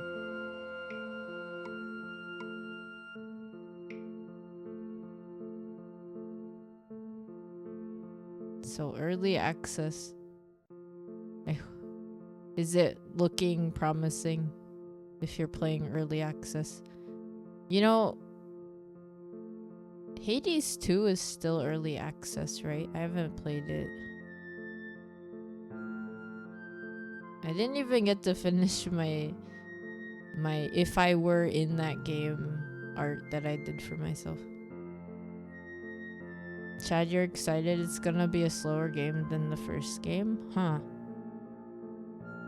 What do you mean by slow game? Is it like Oh, more spells matter. I thought ARG games tend to be really fast-paced.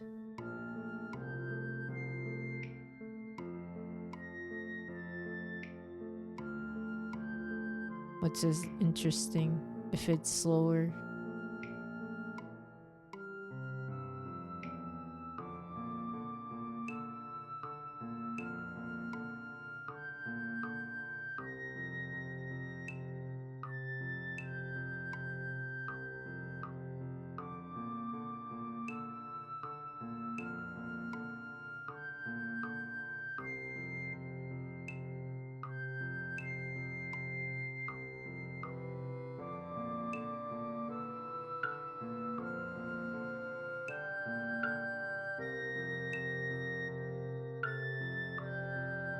Chad, do you watch anime and stuff?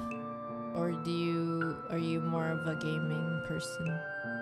Or do you have other things you like to do instead?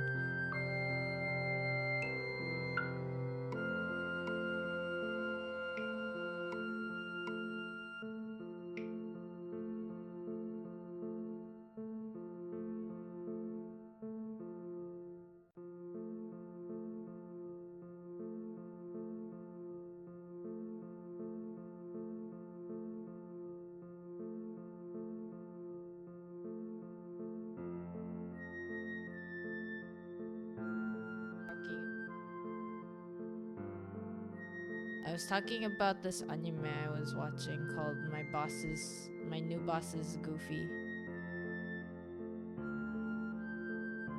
And why I like it is because the main characters kind of remind me of my yokai family, like in a little bit of the way that their faces look.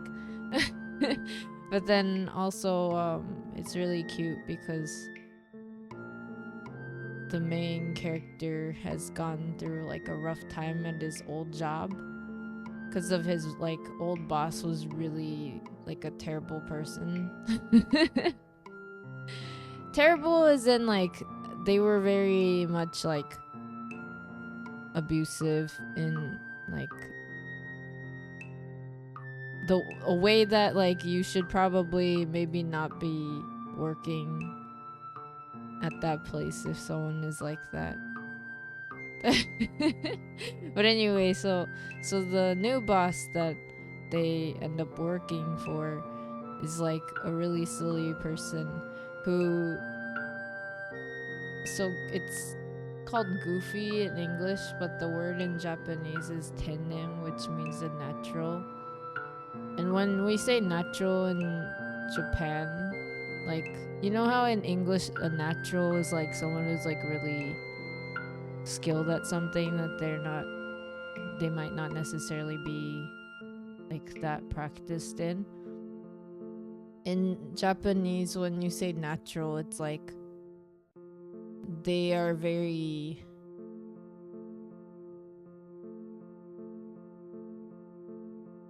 like they have their own mind in a way, like they're it's almost like they're not really influenced by outside things. So what I mean by that is like someone who is, you know, natural in the Japanese sense is someone who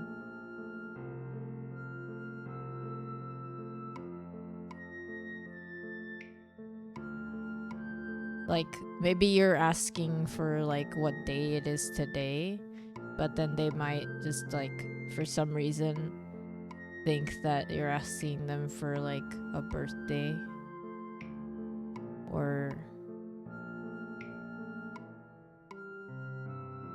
like you'll put your hand out because they like you want them to give you something that's like next to them, like you're asking them for something, but then instead of understanding that that is what they're supposed to do, they might put their hand on your hand, and because they don't know that you wanted the thing that's next to them, and they're like, I don't know what you're doing. It's really cute. It's like a really cute anime. I'm pretty sure there's a manga for it too. So this boss is really funny And it's really cute because like, so like he's like really helpful, and he like cares about his, you know, subordinates in at work, and he's like trying to teach like the main character how to do something on the computer, and then not like he doesn't even realize that like his hand is on their hand on a mouse. Like he's like, he thought that he wasn't already like using the mouse, so he like starts tapping on his hand. It's like, that's not the mouse, it's a hand. It's really silly things like that.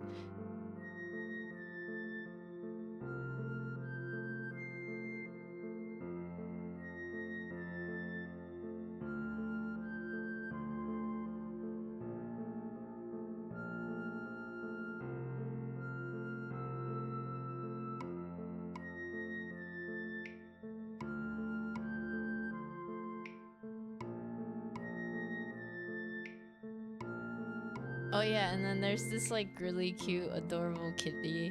Like they have a kitty cat in the manga basically, or the anime, right? And this is like a shoujo manga, I think. So basically, like the kitty cat has their own will, and like they also understand language and human language, and it's really cute because they're like super tsundere. But they're like a little baby cat, so it's like, why are your baby cat being so it's so cute.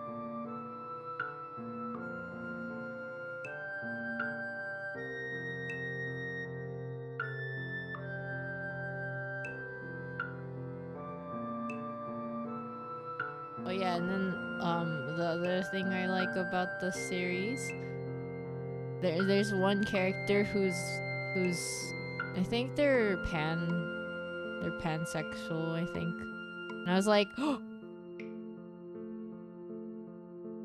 I mean, it might not be pan, they might just be bi from what, but you know, I was like, oh, the representation, even though it's, you know, it's kind of like obscure and random.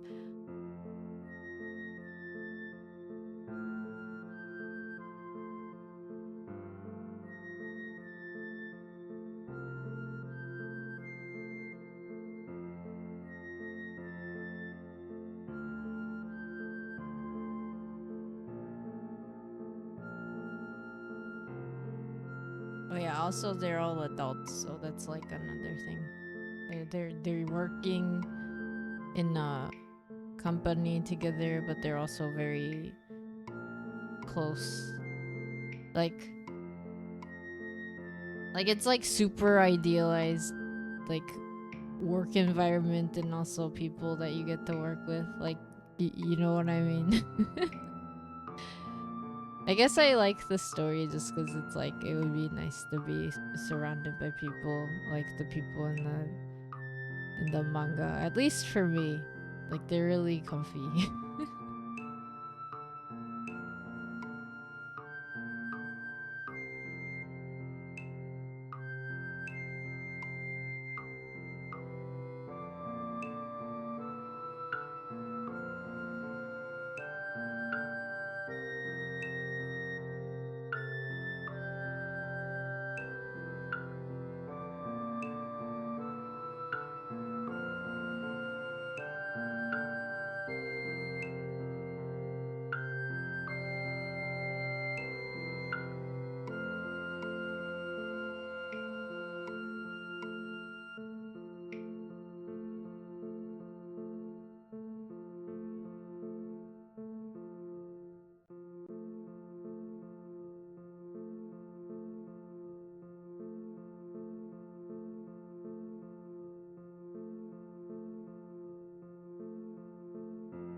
Yeah, and then also in the story, you know, one of them basically is like, I'm pan, I think. I think the way that they described it was they are pansexual or whatever. Pan romantic at least.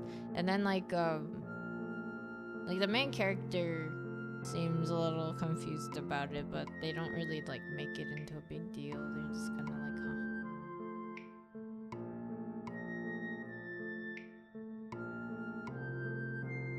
I'm like, yay. It's nice. It's not a big deal. It doesn't really affect other people.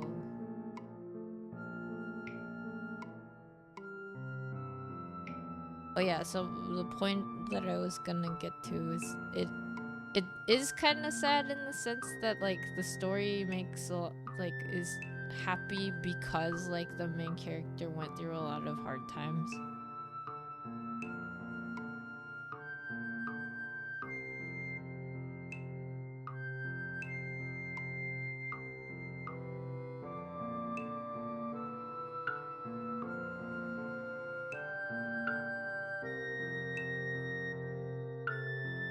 So yeah, the main character went through a lot of work harassment. Like their past boss was very controlling and really like there's even like a really terrible scene where they get like threatened on the phone, and it's like, what the heck? But yeah, and then the new boss is like, you know, pretty much the opposite, and if anything they want to help them out. And I'm like, why couldn't it just be that they just have a nice boss? But then I guess it's kind of one of those stories where it's like, well, you don't really know how good you have it until you've been through other stuff. But it's like, why does the main character have to have so much trauma? You know what I mean?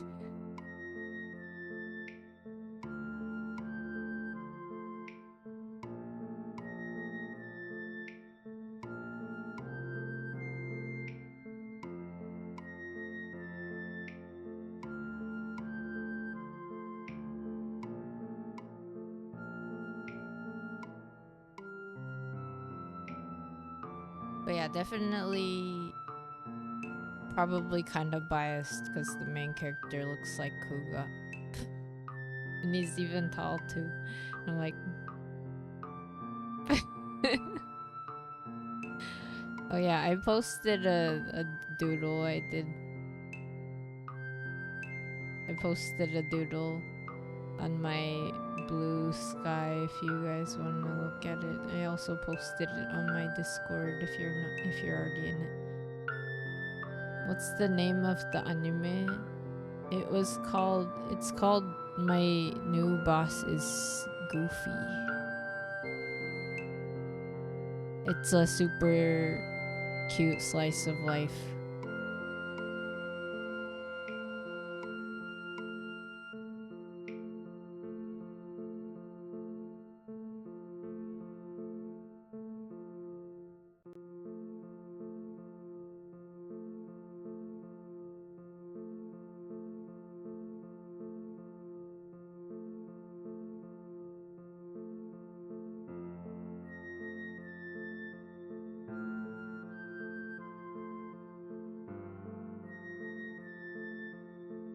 I am a big fan of slice of life stuff. I think it's also that I like things that have somewhat of like a resolvement or like compromise between people, if that makes sense.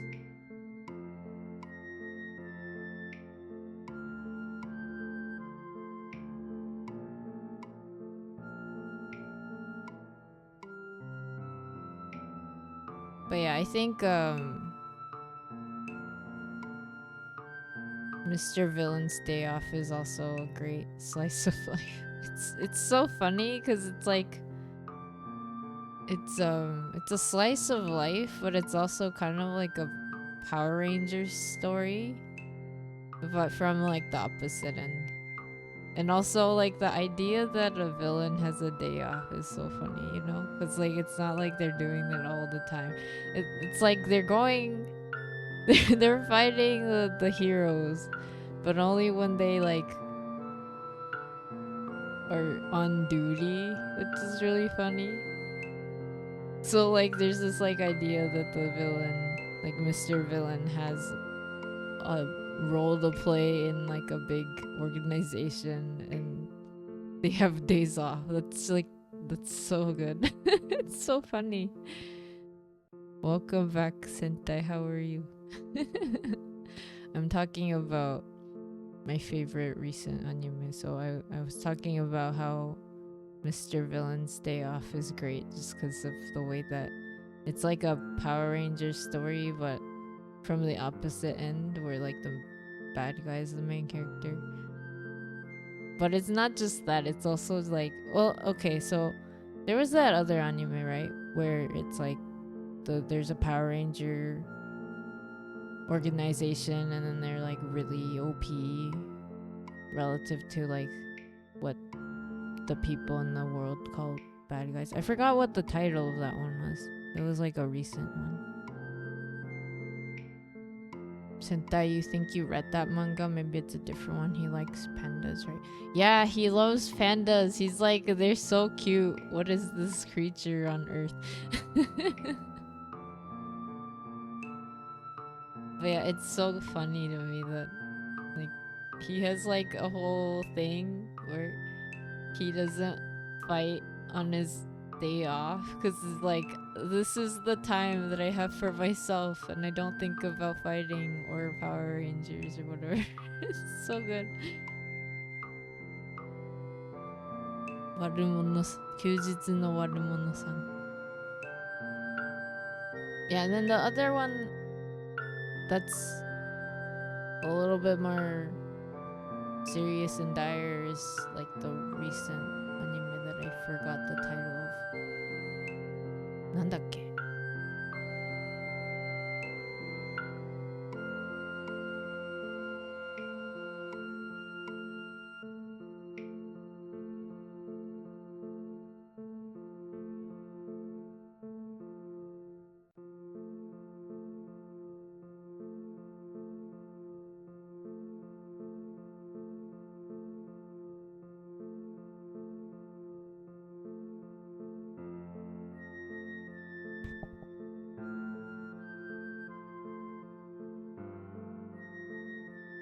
Maybe the other one is Love After World Domination?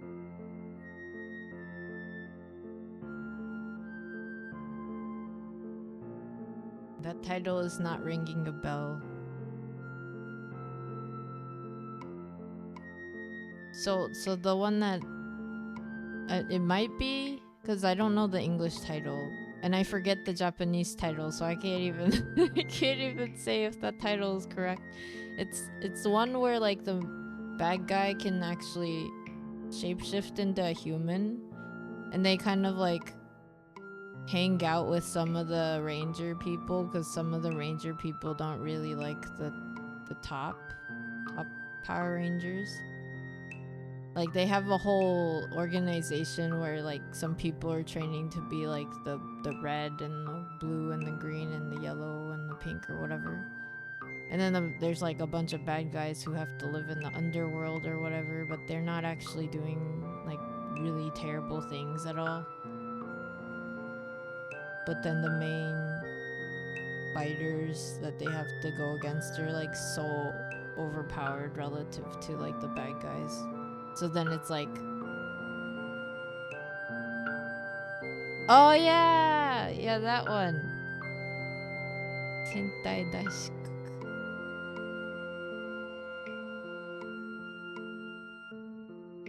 I think it's, yeah, and the main character is like one of the little bad guys that are trying to make the world a better place for the bad guys, because even if the bad guys aren't doing anything wrong, they get like punished for it. And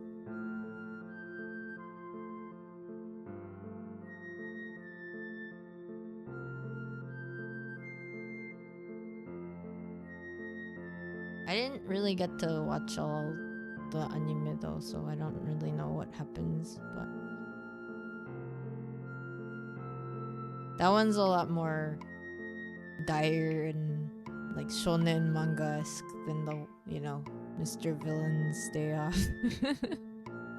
Like Mr. Villain's Day Off is so much more like heartwarming.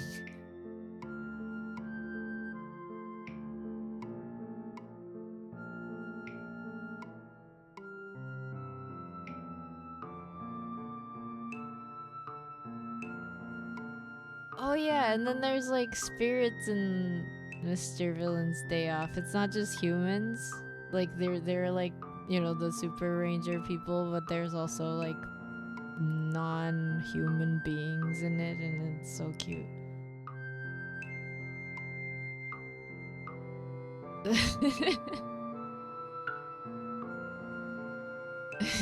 It's so funny how peaceful it is, but also it isn't. It's such a funny show.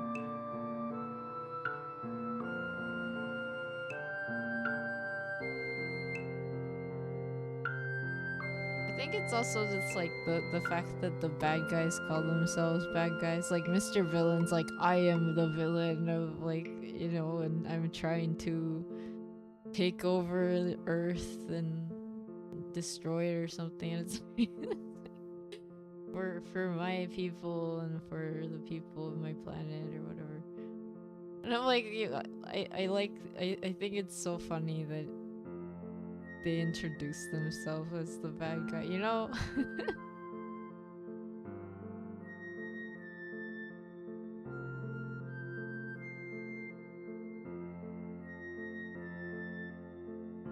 Okay, I stopped crocheting because I have a big tangle and I'm trying to untangle it behind the scenes.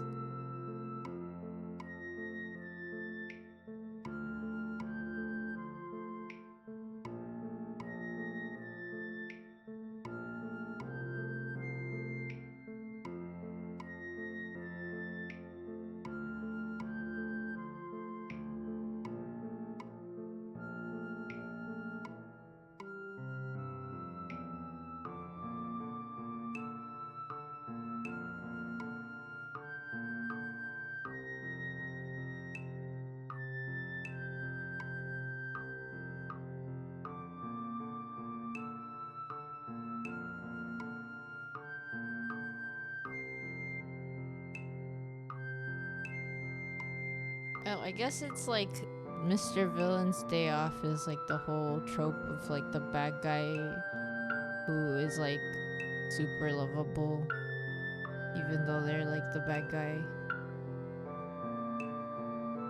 Because the way that they carry themselves isn't like, it's just like ridiculously funny. How they have manners and everything, and like they're not always bad. They even take days off.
Tangle!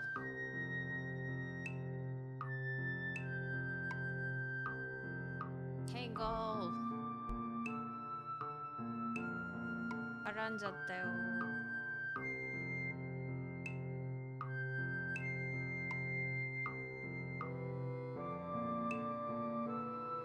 当日絡んでしまう。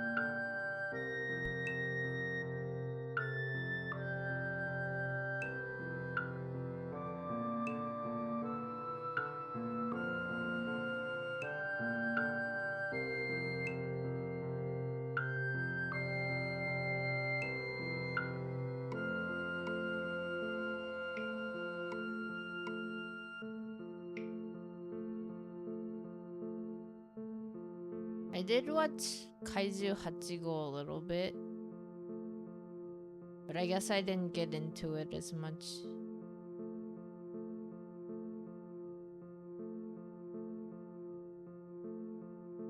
I do remember them, like there was like a Kaiju number 8 exhibition nearby someplace that I went to.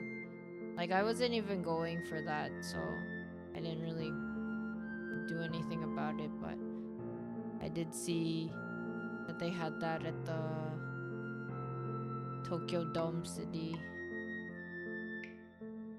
But I went to Tokyo Dome City because there was a handmade market,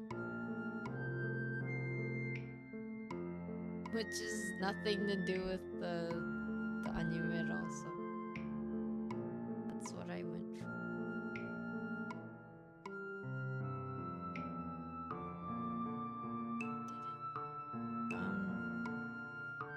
One of the ants that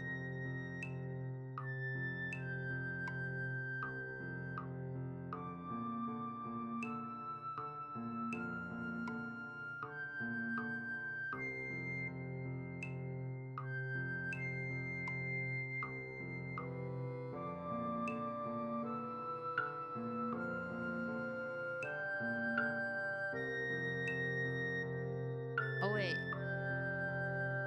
And then there's Tonari no Yokai-san, which is like one of my favorites because it's so similar to the world that I come from. It's so similar to my lore. I was like, dang. It's like they're talking about Utsio, but you know, it's a little different because obviously it's not my world. But it's like they have yokai people and they live amongst humans and like it's peaceful. That's my world.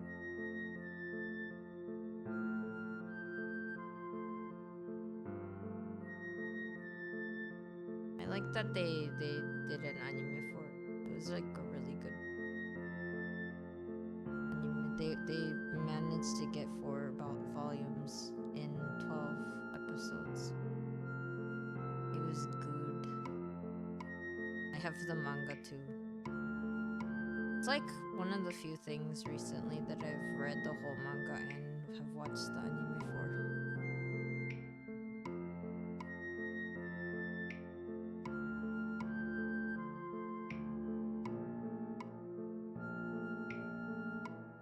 And it's great because one of the main characters is a Karas Tengu, and I'm like, man, Ven coded as heck.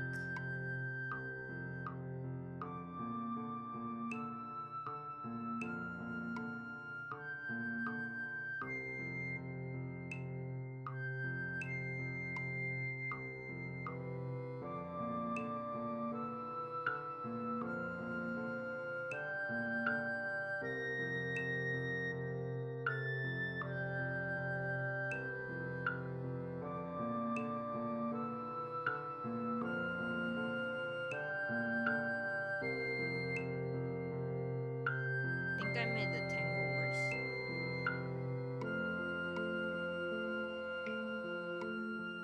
I have made.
Oh yeah, I didn't really watch the whole thing.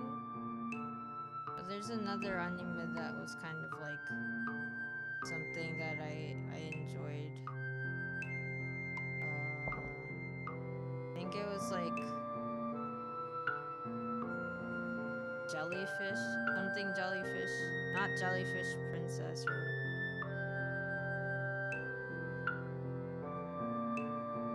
jellyfish something. It's not really good. I don't remember, but it's like about a bunch of like a group of girls who start a YouTube channel together, and then one of them's like really good at art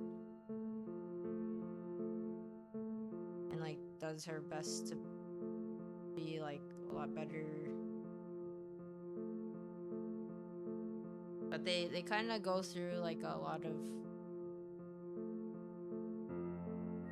relatable things, in my opinion, relatable things, because like at least like the artist girl, she kind of goes through like not artist block, but you know how like when you start thinking too hard about what people say about your work, like it can kind of get depressing.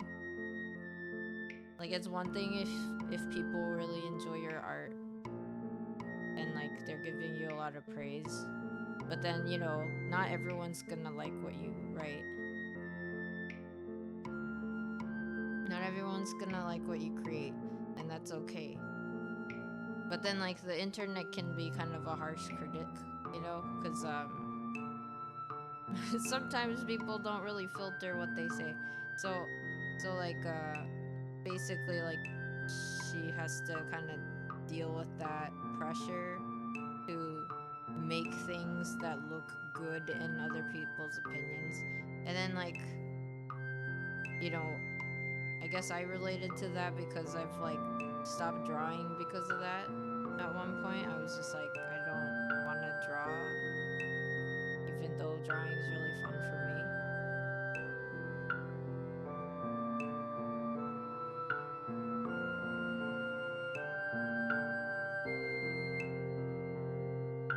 Imposter syndrome? I guess so. I think it might be something like that.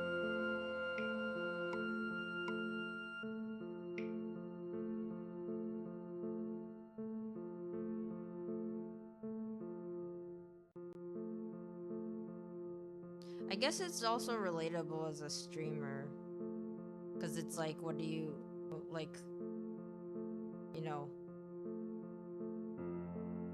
what do you want people to see? And like there's also, at least like if you're really trying really hard to get numbers, like if that's like one of your big goals, it can kind of start to feel like you're trying to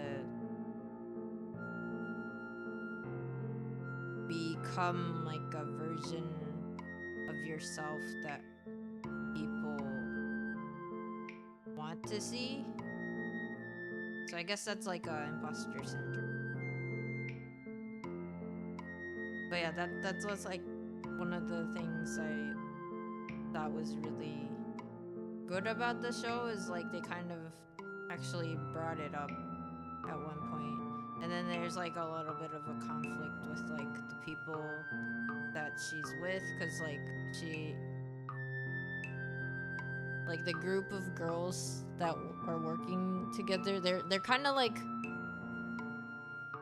an oshi square triangle-ish thing, where like one of them likes something that the other person does, and then that person likes something that someone else does, and then it's like a circle of like I am your oshi and you are someone else's oshi, and like it's really cute.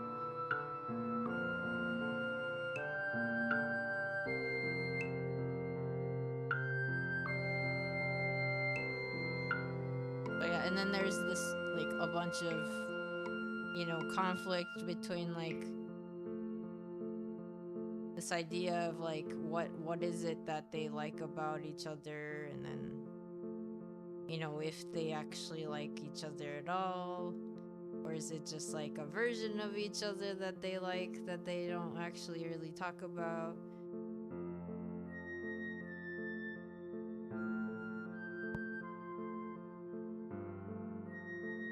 So like it's frustrating. It's frustrating. So in that sense, like, you know, me liking slice of life where everything's pretty peaceful. In that sense, I don't like the story, but I thought it was relatable. It made sense. But it does have a little bit of that, like, they didn't really need to make that into a conflict kind of part of the story.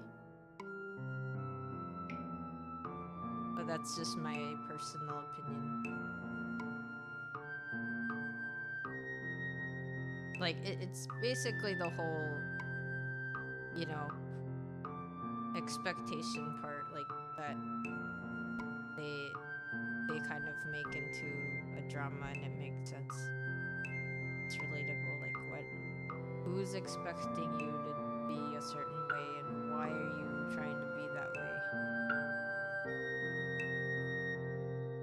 Stuff like that. So there was like a part of me that's like, no, stop worrying about what people tell you that your art is. Like, who cares? Because, like, you know, that's me. Like, if you are the one that's drawing art and you are happy drawing, and like you personally want to grow and like do better because you have an idea of what you want to be able to draw, then like I think it's good to, you know, work on it. But then if it's like, you know, someone else being like, oh, that's not good enough, is it worth it? You know, is it worth? Because like the amount of time that's like spent on that art is coming from you. They're not gonna do anything. So there is a part of me that's like, no, don't listen to the critics, because like the critics don't really actually, like, you know, think about how much time and effort you might have put into something, you know. Stuff like that.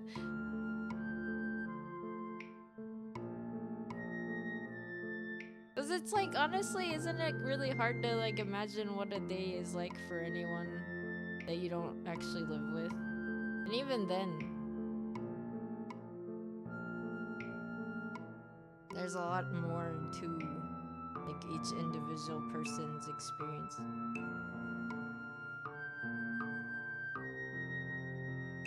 But yeah, maybe it was like me watching that reminded me of myself, so it was kind of like me telling myself that, you know, if people's like, you know, opinion is like deterring me from continuing something, like, is it worth listening to?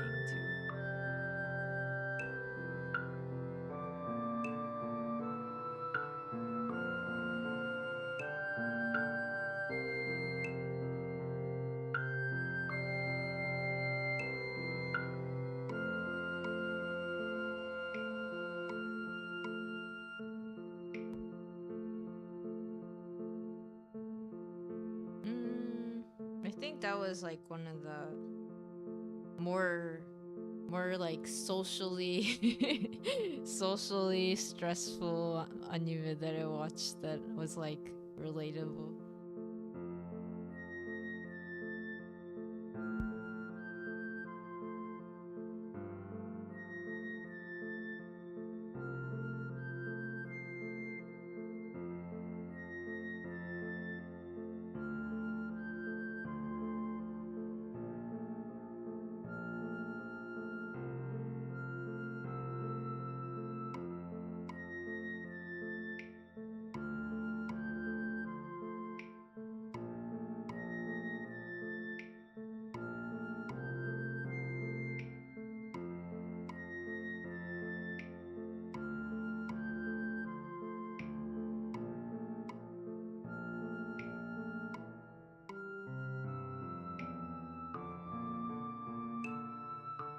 I've at least untangled a little bit. of what I'm working on. Now it's a ball. I still have this much tangle bits. Tangly!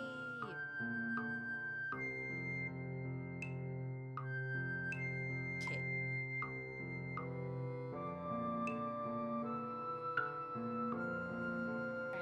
I have been trying to art again. At least like 2D art.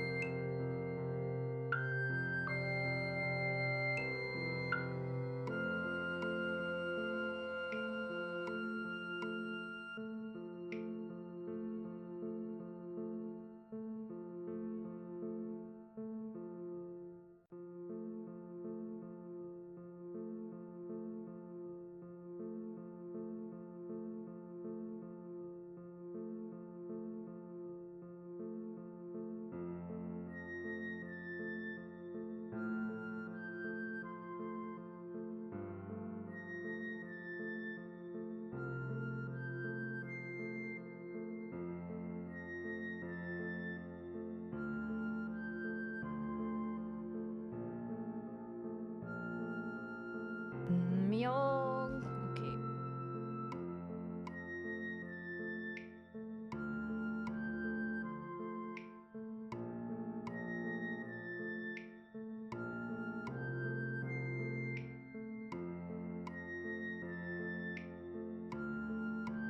I hope everybody has been mewing and doing their stretches and not being hunchbacked like I am. Oh yeah, here's my most recent post, my art post.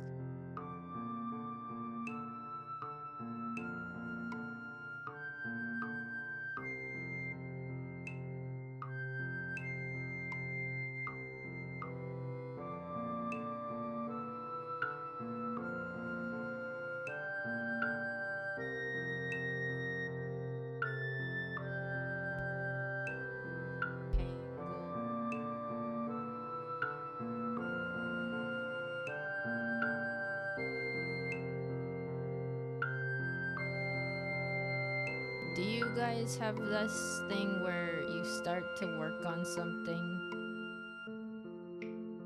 and then you're like, you know, in between it, and then you're like, oh, what if I do this? And then you get like a completely different idea to work on. And then it's like there's only you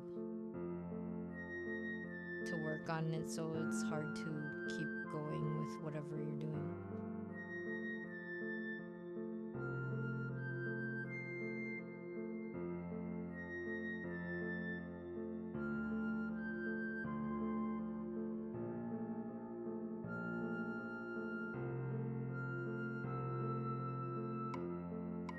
Or sometimes I have like a lot of ideas, but it's before I'm about to go to sleep.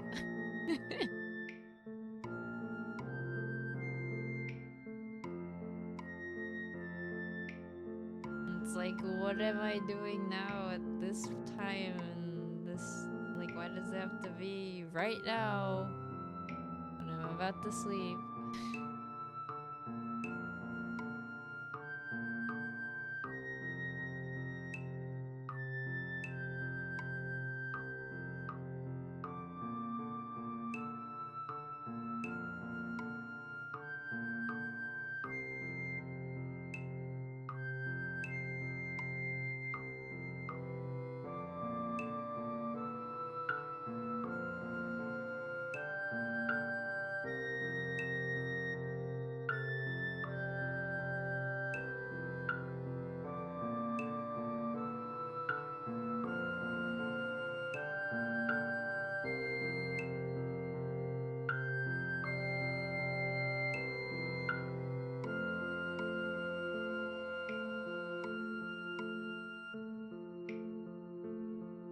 Oh yeah, so I've been playing Pokemon trading card game Pocket. I got another Mewtwo EX. I wasn't even really expecting it. But I opened the app, and then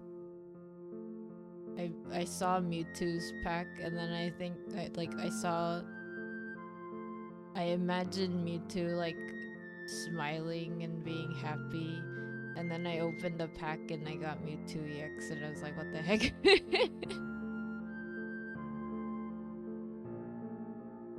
It's funny because like the first time I got Mewtwo EX, I just was like, you know what? I'm just gonna pull a Mewtwo.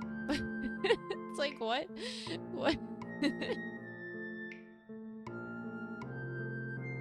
You know, just do it. Like I was like thinking in my head, right? As if that's how gacha games work, right? And then it actually happened, so I was like, okay. It's so funny. I've also been like doing so in the game, if you have any friends, or you don't have to necessarily have friends, there's like a extra card that you can get with like challenges. So if someone opens a pack, you get to see what the cards were in their pack, and then if you use like the in-game points, you can try your luck at the 5 cards and pick one of them. So I've been having a lot of luck in at least getting ones that I want. So I pulled, I think I saw someone who had pulled a Venusaur? I think it was a Venusaur. And then the rest were all cards that I already had, I think. So I was like, well, Venusaur or nothing, you know? And then I was able to get that. I also, like, so before I pull anything, I've just been like either, you know, thinking out loud or thinking to myself like, okay, I want these, like one of these cards, and then I'll be like, I'll take a little, like a moment to look at the backs of the cards, because you know it's again, it's like a gacha game, so you're not supposed to know where the card that you want is necessarily, but then I focus, and then I've been able to get like a lot of the ones that I've like wanted. And I guess it's, the other thing is, it's not really like you're gonna lose out that much, like if you can't get the card that you want. Thankfully the card game itself is like free, so it's not the same as like if you're actually going out to buy a bunch of packs, right? So like the app at least makes it easier for me to just kind of like see if I can use my intuition.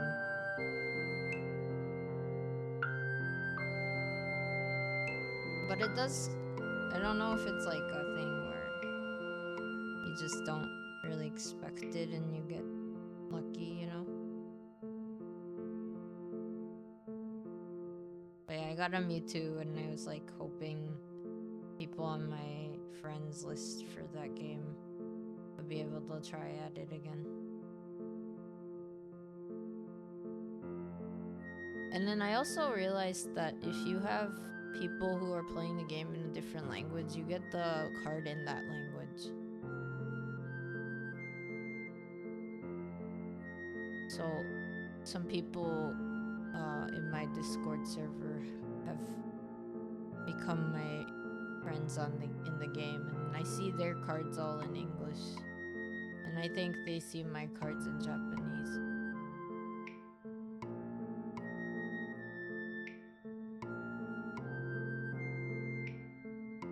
It's cool.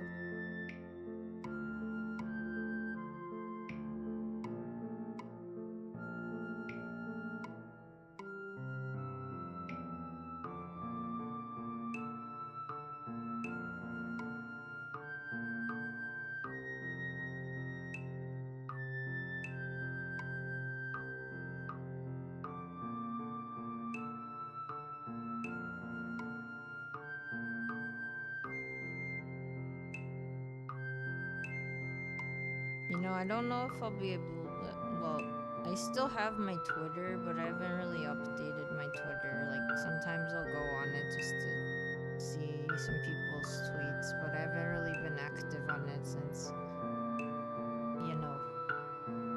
policy changes and all that, and it has been kind of a pain trying to,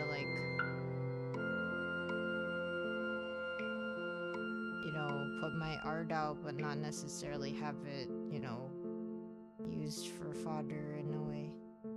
But at the same time, it seems like a lot of the people I know are using Blue Sky now, so I guess we'll see how that works out.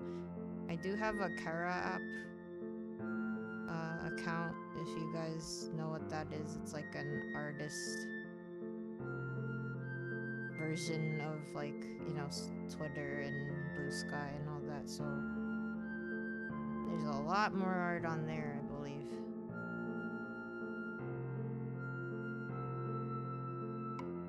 But I stopped updating my Instagram because of the algorithms, and also they also updated their policy too, so I was like, nah. But I didn't take down all of my art because I feel like it's kind of a little too late.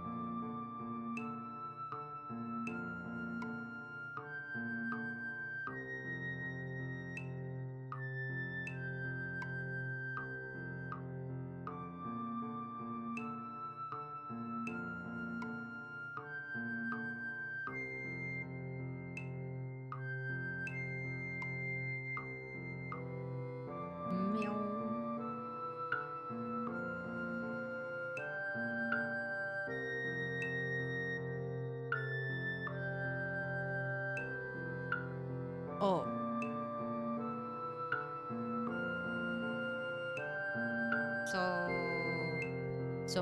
So I do want to do more singing streams again. I still haven't uploaded my most recent performance. But I will do that, and then, I will probably post it during my streams. But yeah, I was thinking I could do a cappella singing streams, maybe. I don't know if that's I think that's okay. As long as people are okay with just me singing without a background. You know what I mean? I am pretty happy with my voice training lessons though. Right now my voice is a little scratchy, but I just need to drink more water.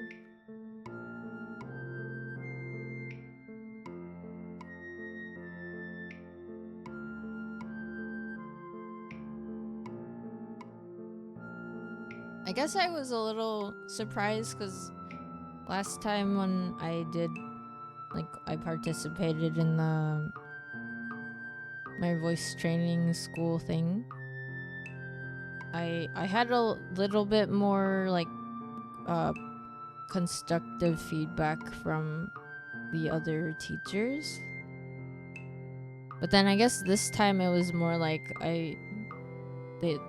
they would want me to try other songs and see how I would do.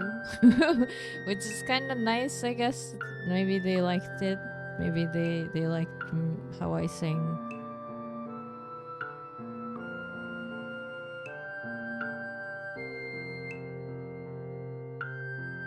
But yeah.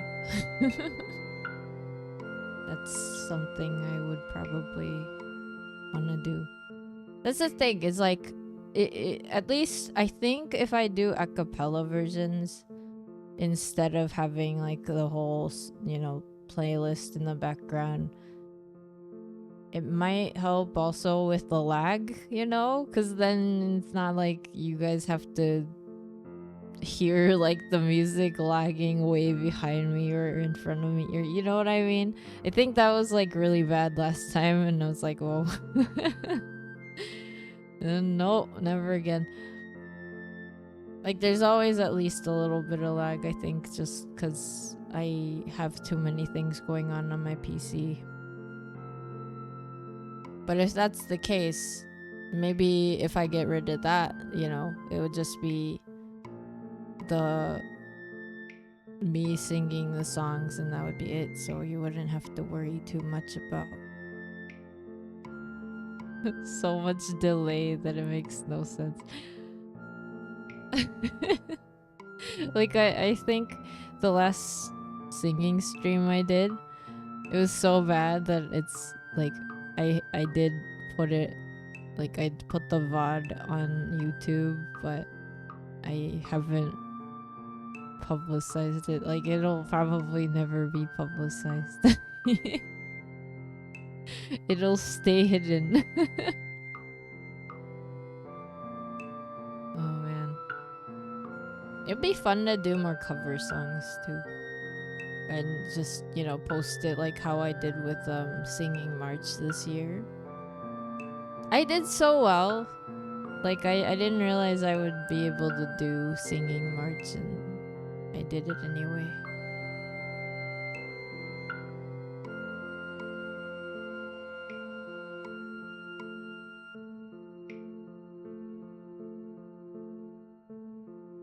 What if I become a yarn V singer?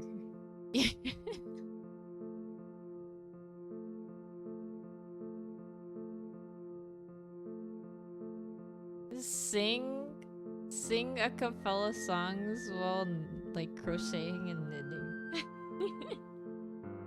It's a singing stream, but with making and crafting.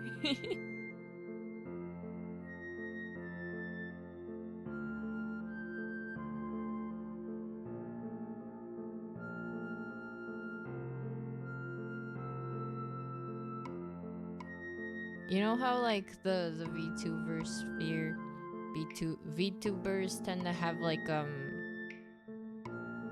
one thing that they call themselves by. They might be like, oh, I'm like a, you know, like a V singer who's like that's their main content, is they sing a lot of songs. And then there's like variety streamer, I guess, which is also like they do a bunch of stuff. Maybe I'm more of a variety streamer than I realize.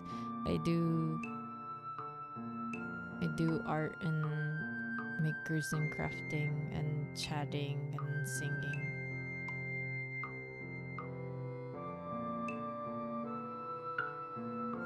But yeah, my category is creator VTuber. At least like that's what I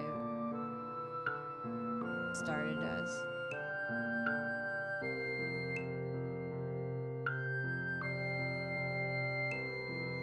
So I guess I'm not completely off of that branding.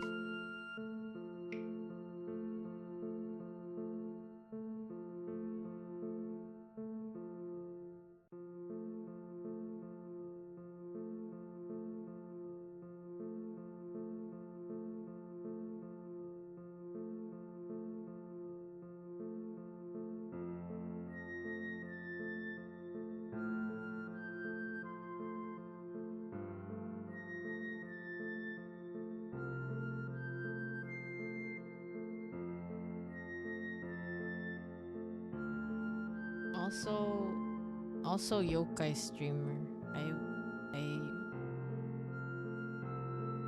remember when I used to play so much Monster Hunter Rise. That was like the one thing I played on my streams, and now it's like I haven't played in like another year again. Because I think a lot of the people who followed me were like mostly people who played Monster Hunter, or at least Rise, a lot.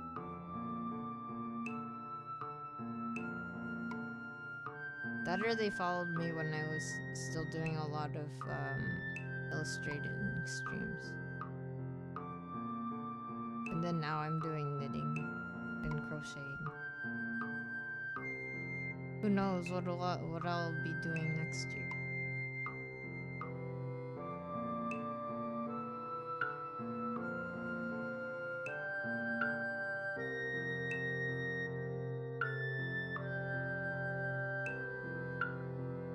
Sewing streams.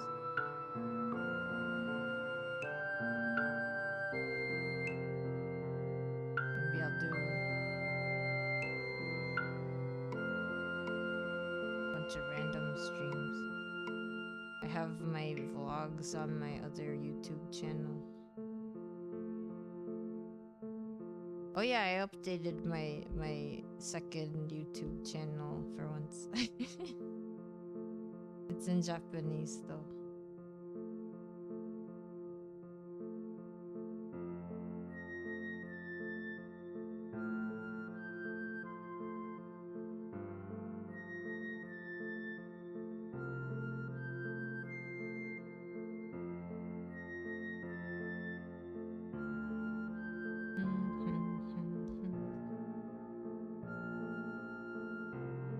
Oh yeah, and needle punching. Needle punching. Punch that needle. This is a needle puncher. I have to be really close to my mic or else you can't hear me, but here is my needle puncher. You know, the other thing is, like, some people might have needle fears. So I'm sorry if that is something you have a fear of. If you have a needle phobia. I don't know what that's called.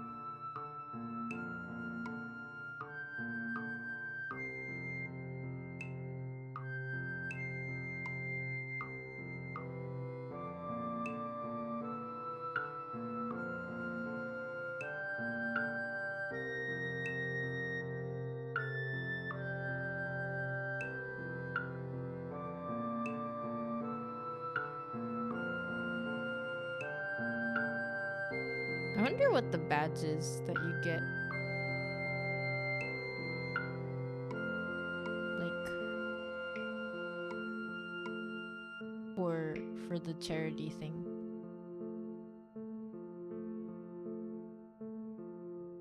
Hello, Crow. When Wilds drops, am I gonna become a Wilds only streamer? Probably not, because I can't stream Wilds. Probably, I don't think I'll be able to stream Wilds just because of the how heavy it is. I tried streaming World and it did not work. I had a paper, what is it called? Those sliding. I had a slideshow stream when I tried to do the World streams once. See, I don't know. Like, even with the settings low, I think Monster Hunter tends to be pretty graphic heavy with like the PC games. So that's the thing too. That's why Rise was such a good game for me to play, because I could do it on my Switch. So the Switch was the one that's like doing a lot of the graphic, you know, thingy-mabobs.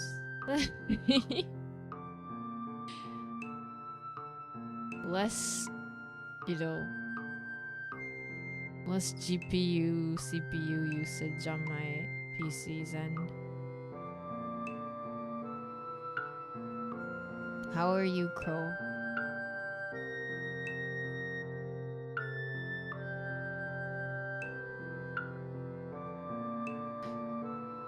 Would you like to be a Holiday Hoopla collab person with me?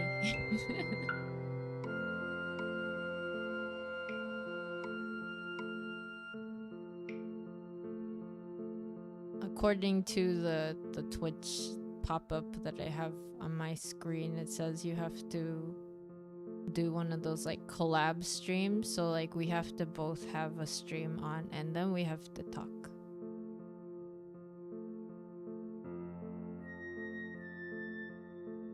Crow, you're doing good. You're trying to get your work in order. How goes your work? Have you made a ton of VTuber children in like the past few months? No clue what we do. Yeah, I don't know what we would do.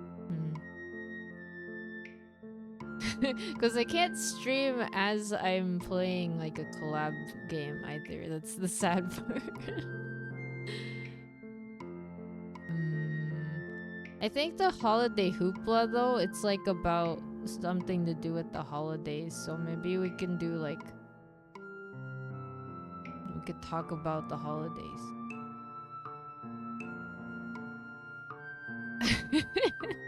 Just randomly starts to talk about collabs on stream. At least the right people. At least I'm the streamer and I'm asking you, who is also another streamer. And we are like here and not just like, you know, I'm just suddenly talking about you, but you're not here. You're so close to finishing all of your work, you can taste it. Done like 7 works in 4 weeks. Jeez. Your like rigging skills are like my knitting skills.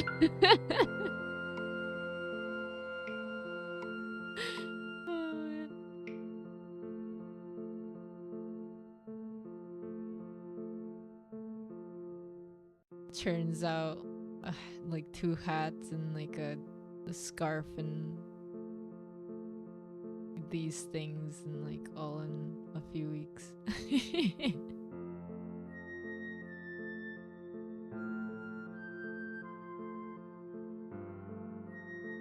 We're committing a taboo.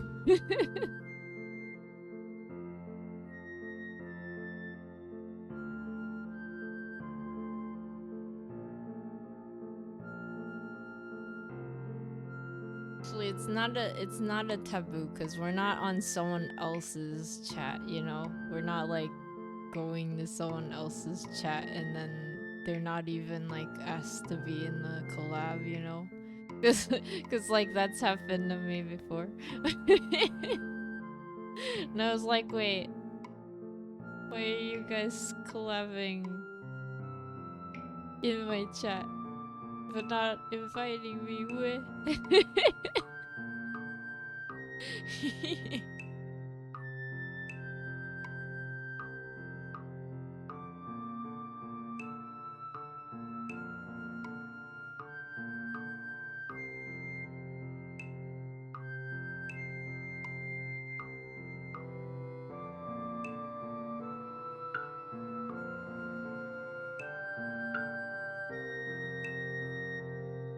I don't know, maybe it was like unsaid, but that was like assumed. I have no idea. It was funny. Well, it's funny now, but when it happened, I was so confused.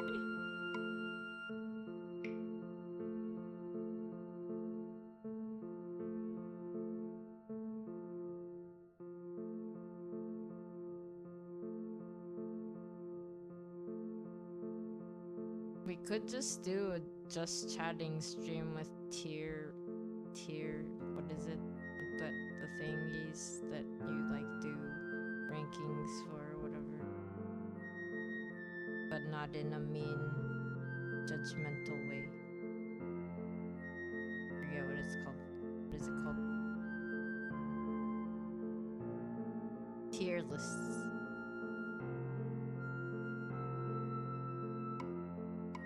What would we do tier lists though? Oh yeah, Christmas traditions. Christmas French munch. Where would you put eating Kentucky Fried Chicken? I am not sponsored. That is just a thing that Japanese people tend to do because of the way that they advertised for Christmas.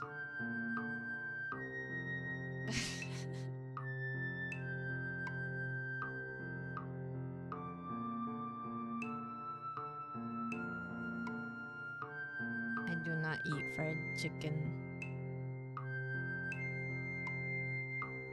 I do eat fried chicken, but like I don't necessarily go to the very big chains.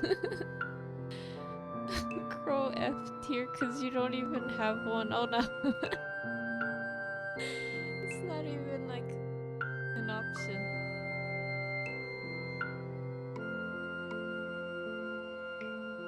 That's so funny.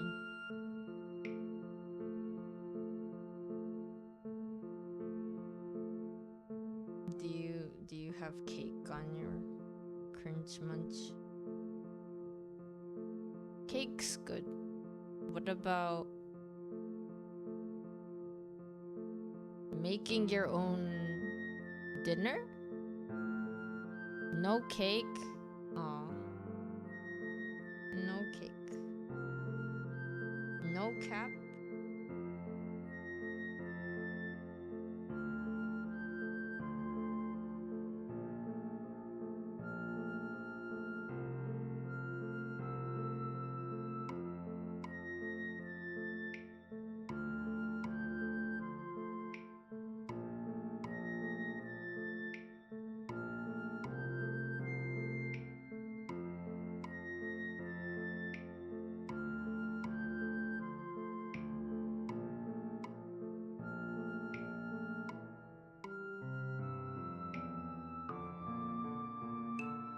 You have a big dinner together as a family. Usually it's massive big barbecue cause summer. Oh yeah! Summer crunch munch. How does that work? What does that even mean? Why are you guys in the summer? Why is it hot right now for you guys? Doesn't make sense.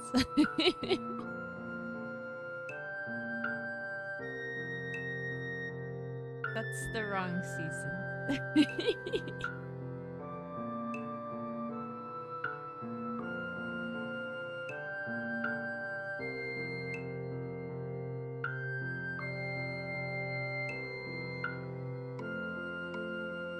Do you want to know how many layers I'm wearing right now? Meanwhile, you're like t-shirt and pants.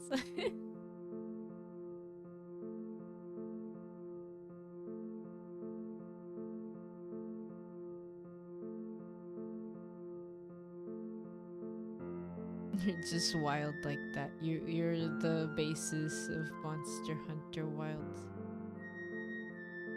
That's exactly all you're wearing.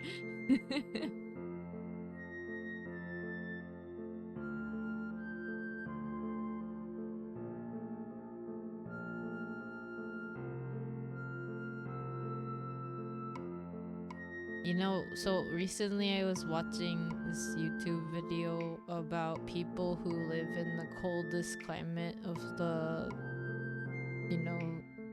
earth. And then like they're in such a cold climate that their markets are just like frozen foods. Because everything just freezes at the temperature that they're in. And it's insane how much they are able to tolerate, because if food freezes, humans probably also freeze, you know what I mean? Your fruit will never go bad. That's so true. You're just... Oh yeah, and then it's cool. What's interesting is like that there's this so this one YouTuber who has vlogs of their life in that climate, and I guess one of the things that they eat for dessert is like frozen fish liver or something, horse liver, something like that. I forget exactly what it is, and apparently it's like chocolate, and I'm like trying to think of like how liver would be like chocolate. Because I'm like, I like both. Because you know, in Japan we organ meat, but I'm also like, I don't think it tastes like chocolate. Maybe it's like the texture. I don't know.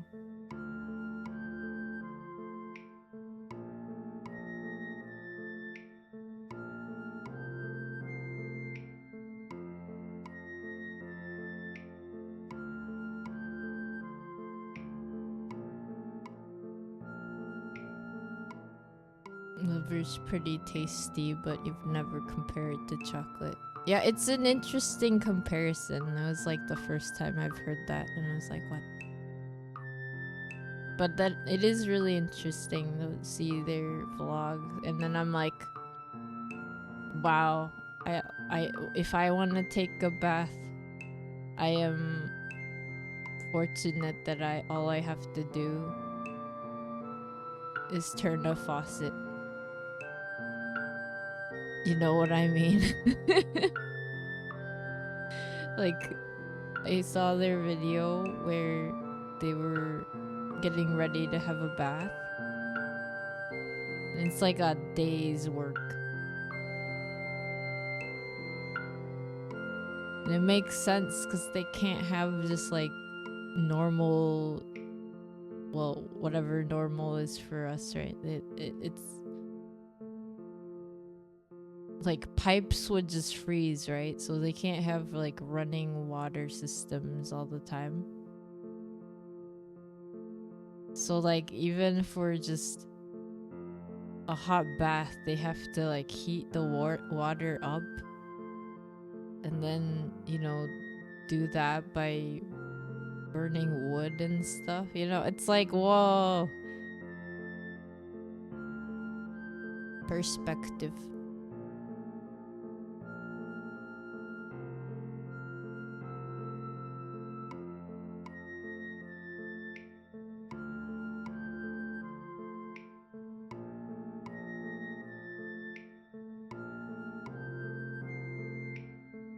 That is their way.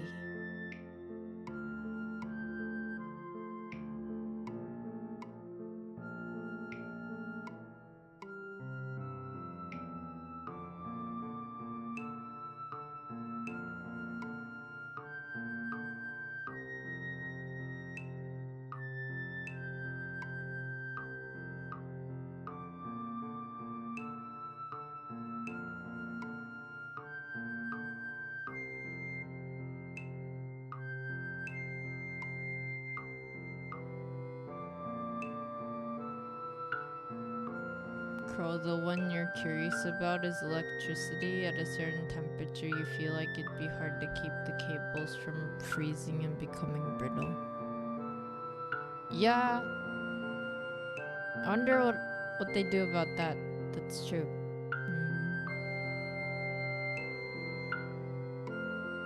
Wonder if electricity is a different thing altogether.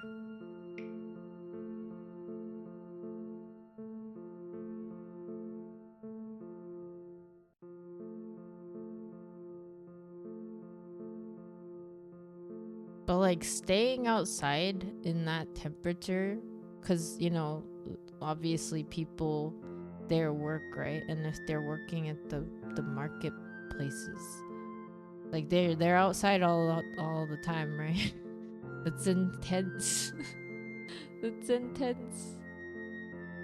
It's like negative 70 degrees Celsius or something. It's like, what the heck?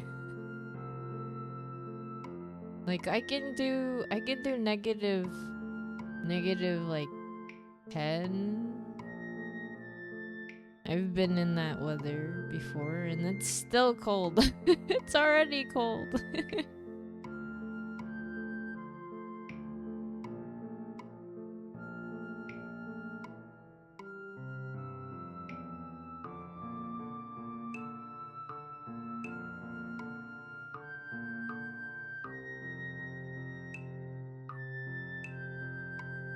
Like ice baths are warmer. You know what I mean? Ice bath, like you know how some people have like ice baths because it's I guess it's considered healthy. I don't really know how, like, anything about it beyond that, but like ice baths are like about 0 degrees because you're still in water, you know. And the ice just kind of helps it stay at 0 until the ice is melted, but that's still warmer. Lowest you've experienced is -2. You wanted to go bungee jumping without a rope. What? That's dangerous.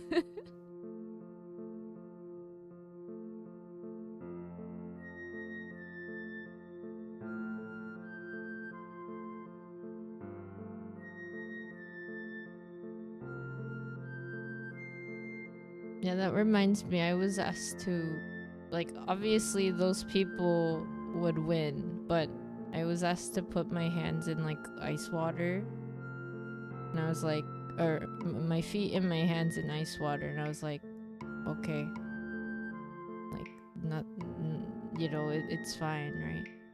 And I was surprised that people were not, I guess, used to that, and I was like, wait, what does that mean about me?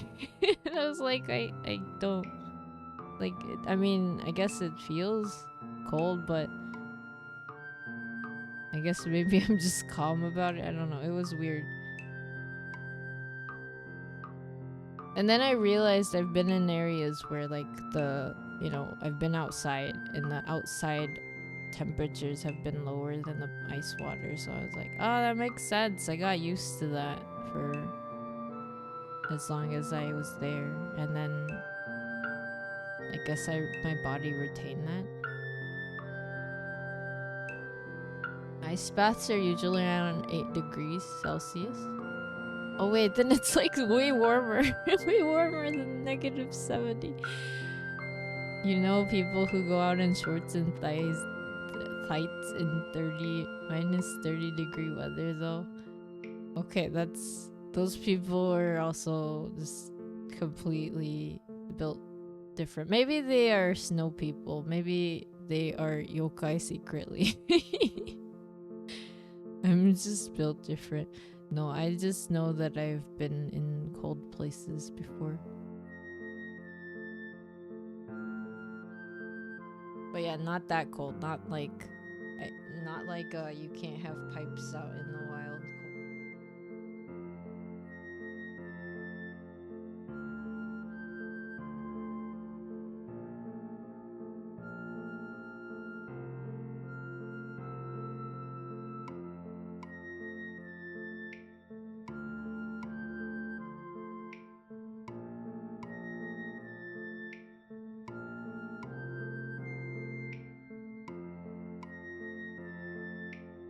But it's interesting to think that there are places where your frozen like proteins are almost like dessert. You know what I mean? That's like such an interesting way to look at it.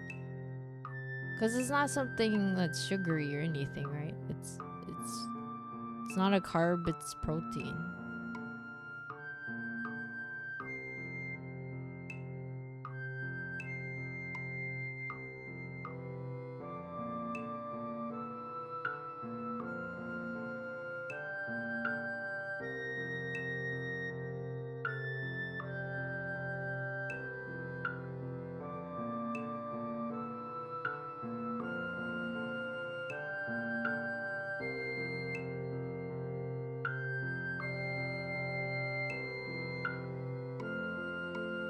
When your dessert isn't like a dessert. It is a dessert for them, but it isn't like I had never thought of, oh, I should have this shirt there in it.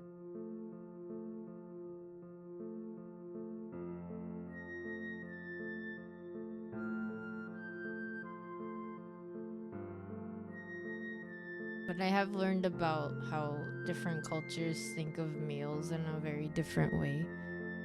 So some cultures might think like a meal is when you've eaten enough to stuff yourself, and then others might be like it's a certain set of foods. Like maybe I think a lot of places think like a full meal might be, maybe it's like a Western thing. It's like you have a carb, you have a protein, and then you have like some sort of fats, and that's like a full meal.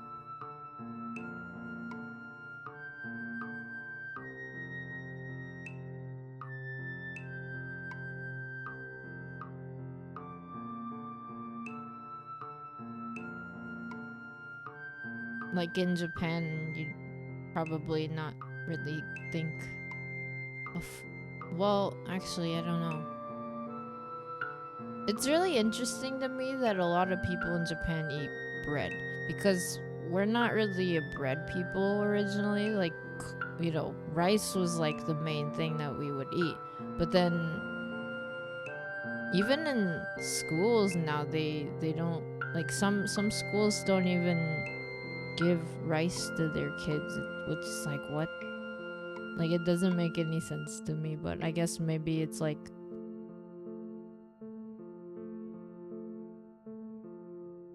I don't know, just I don't know how that works. Bread's peak, hard to not convert. I guess if you make really good bread, maybe. But I guess me personally, I do not feel like it's a whole meal if it's just bread. But I think that's like an Asian thing. Because I'm like, if I eat bread, it's kind of like a side thing. Because it's like, I like bread with soups or salads, like together, or like maybe as a sandwich. But I also very much enjoy my rice and soup and fish. But I think Western meals can be something like potatoes and steak and maybe veggies. Crow, you make bread yourself and make dips and proteins to put it in the bread and make a whole meal. Oh yeah, that makes sense. Make the bread. Crow the real breadwinner.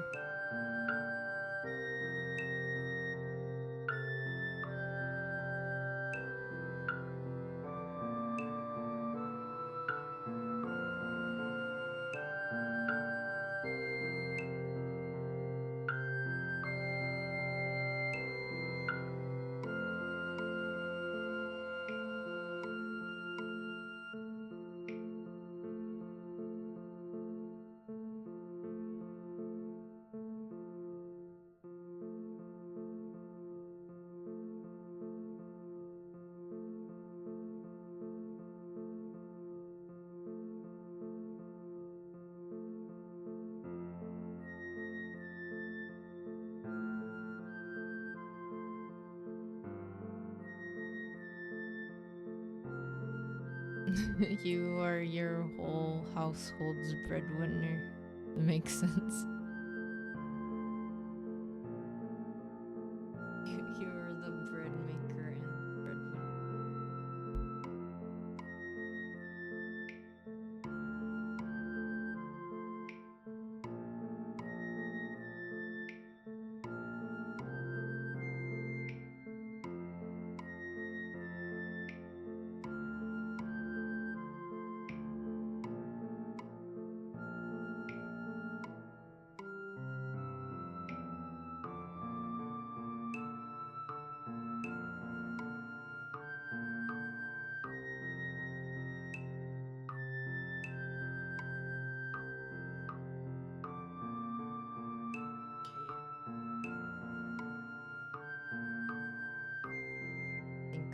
this is long enough for this.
Did it.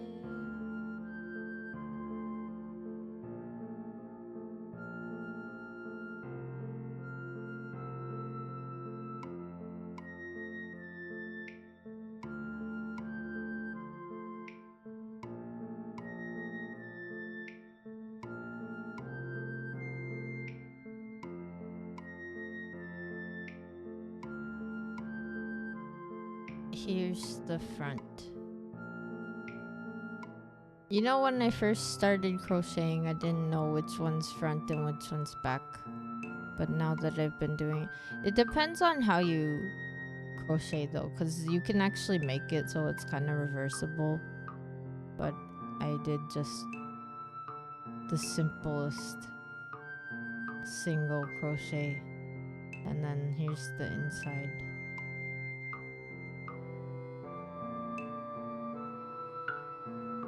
So like, if you look at it like this, I turned it inside out. So the outside has like these, it's like the thread kind of goes to the, you know, horizontally, if that makes sense. There's like little horizontal bits. It looks like magic too. It is really simple. Things you can do with a thing of yarn and some tools, because you can do this with your fingers if you don't have any tools.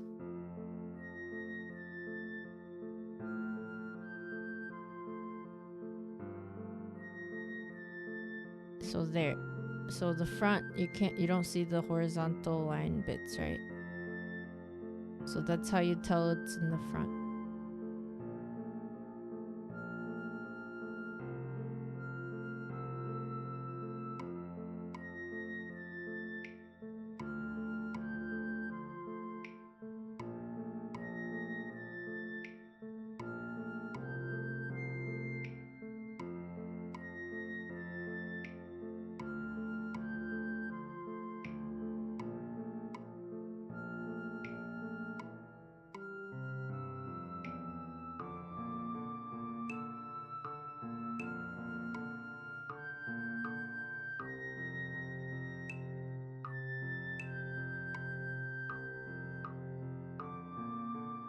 This is the end. Well, this end.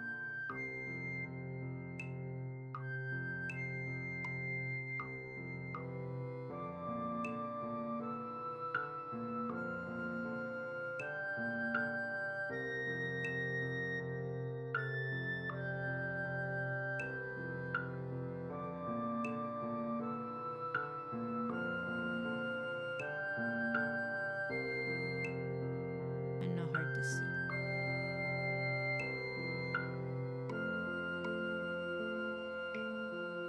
It's going through here. There's like a hole here, and it went through that. And then if you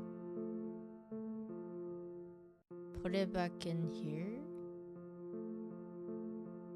camera-san. Okay. So if you put it in here,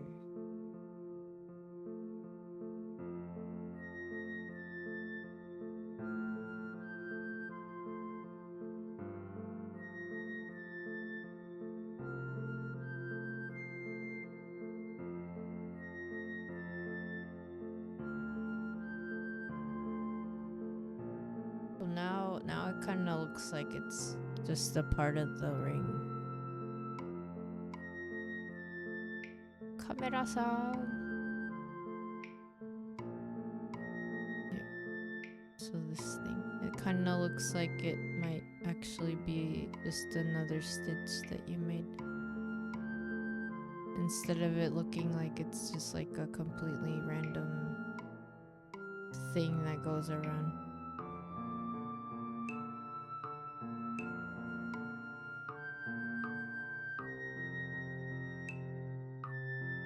Then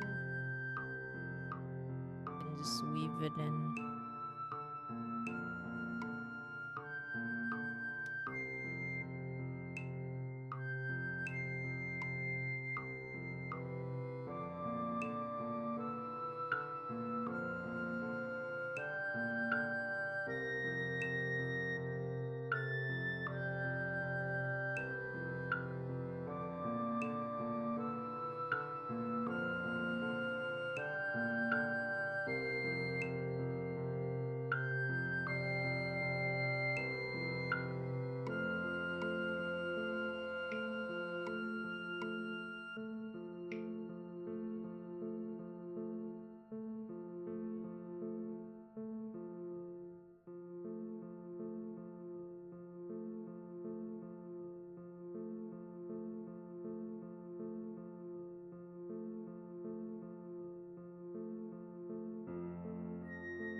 So if you weave these in, you can just like cut the rest of it off, but I don't really like doing that because then you get like a, you know, like these little bits of yarn everywhere. And I don't like to have to throw that away either, because it's like, it's like a weird waste, you know what I mean? And then I guess some people, what they do if they don't want to do that is they'll weave in, and then whatever sticks out, they cut it, and then they like use it in other projects. Like if they want to stuff like a little ball that they've made, like an amigurumi or something, they can use that little bit to use as stuffing. But I'm not really interested in doing that right now, so I'm just gonna try and make sure that this whole thing goes in here somewhere.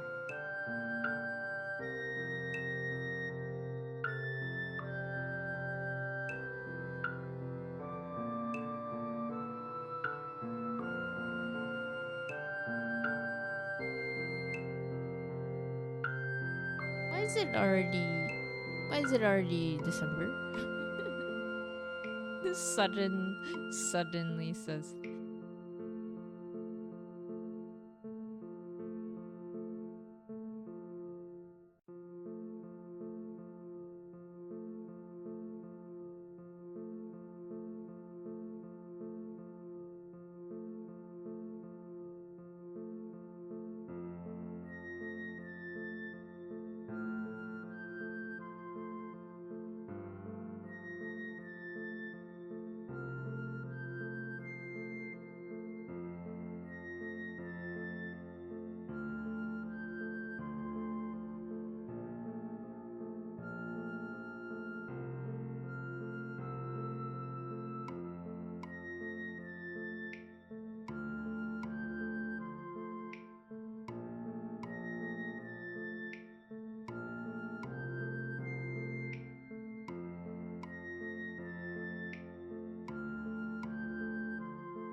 Should I try singing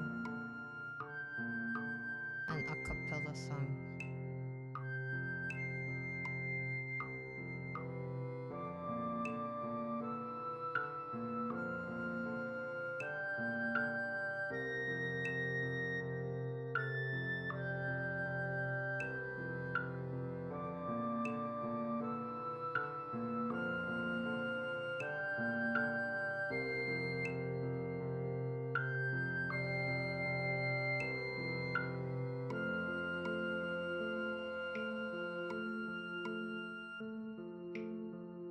It's kind of interesting.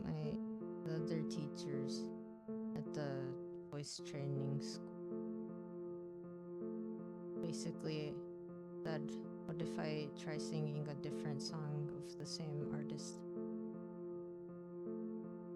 A little singing as a treat. Wait, but I gotta make sure my throat doesn't keep hurting. I'm like drinking water and it still kind of hurts. Maybe it's because I did a bad job at my voice training lesson last time. It wasn't that long ago. Kids, thank you for the meow. Meow. Oh yeah, I have so the thing that I have that has changed my recent schedule is that I'm it's something else that I have to sit for. And the way that I sit, I really need to fix something because I keep hurting my back. My babu back is in pain.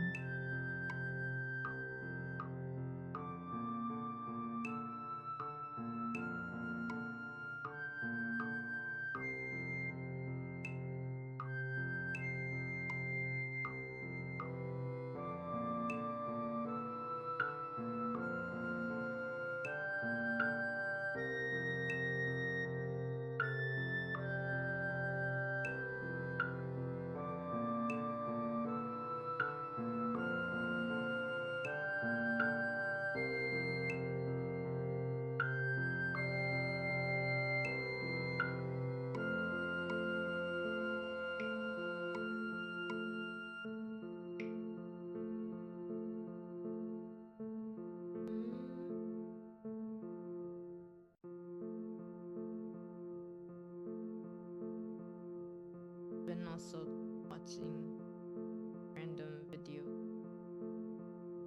It's how you start an art business. Kinda cool how people seem to have figured out how to figure it out. Like they figured out how to make things work. They already know how to do it. I'm not even.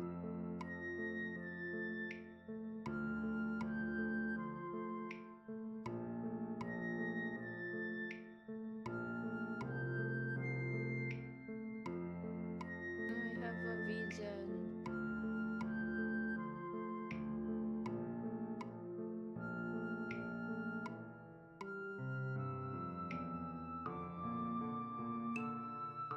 A holiday. Just to do so.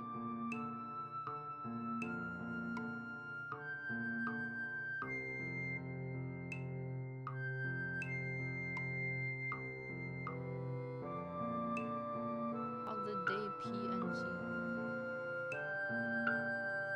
Day.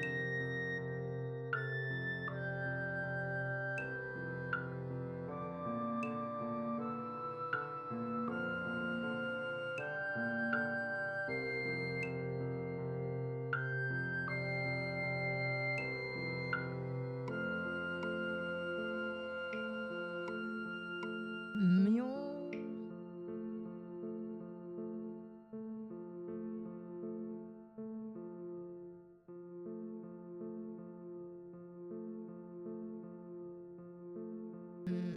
I can try singing Zikaze's Kairo because that one's what I sang for the concert or the rehearsal. Wait, what is it called? The concert? I guess it's a concert. There were people I didn't know there. I guess it's a concert.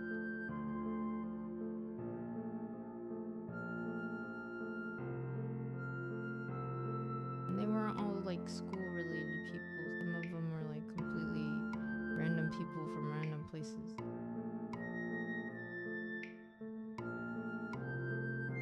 I was like, I don't know anyone here except for like 2 people.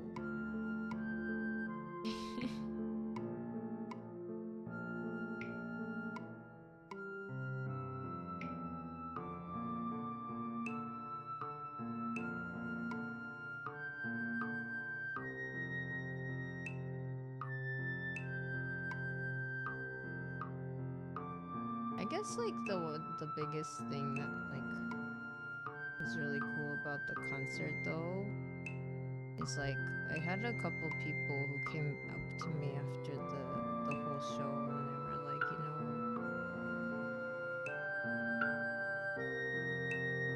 I really loved your singing and it almost made me cry and stuff. And I was like, oh,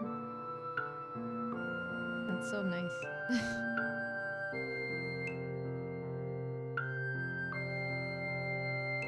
I also almost cried on this show, so it's cool. We had the same feels in in a way. It's like we were sinking in emotions. That's cool.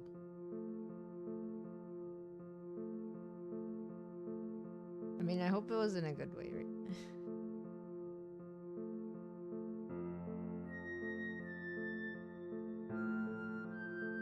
Hope I was, giving off good vibes. Is this the song I sang basically is about like choosing to forgive and forget. Well, I guess not. Yeah, it is forgive and forget, and just like move on with life with like whatever, because things like the world keeps going. And then you can choose to live like a different way.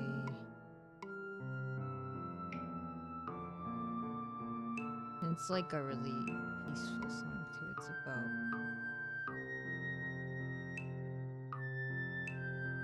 like what you give, what you receive is what you give is what you receive.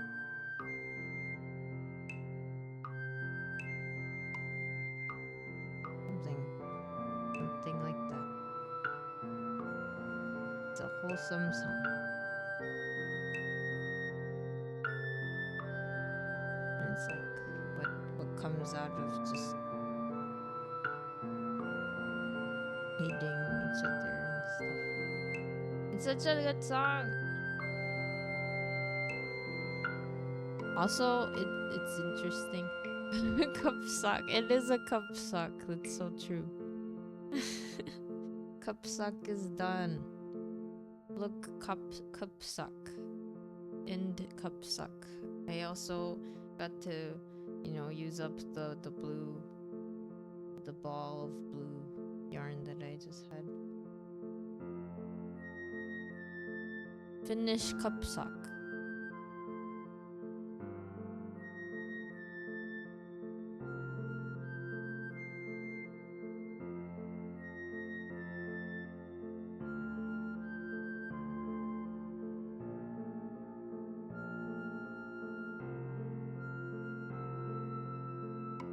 Suck for my cup. I know, right? This is another suck for.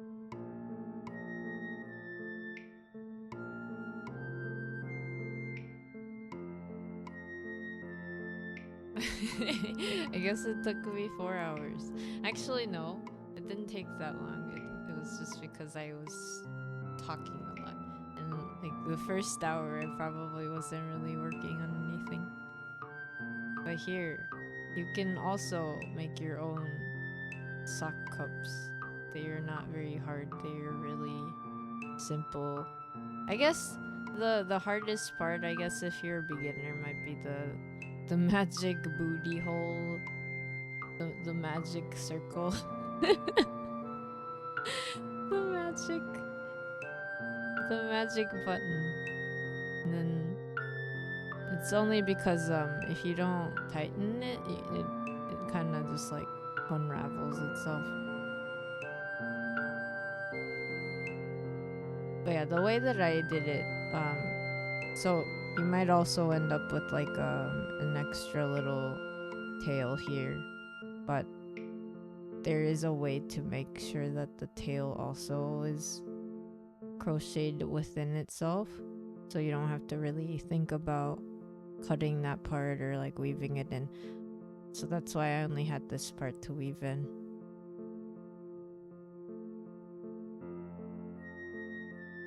my knowledge of crochet and knitting.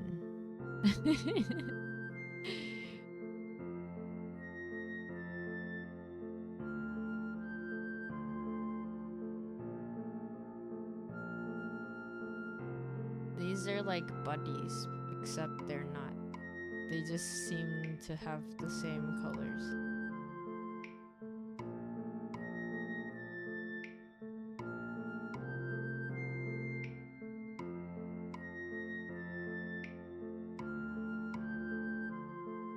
You know the good thing about these? Well, okay, I don't know if you guys have 100 yen stores that sell really cute yarn, like in Japan, but basically you can make a bunch of these with those, so you don't have to buy a huge amount of like nice yarn or anything. And also, if you happen to have a bunch of yarn left over and you don't know what to do with it, because sometimes you know how you can have leftover yarn and then you're like, but this isn't enough to make anything that you would really want to make. Like if it's like a pattern or something, maybe you have a favorite pattern.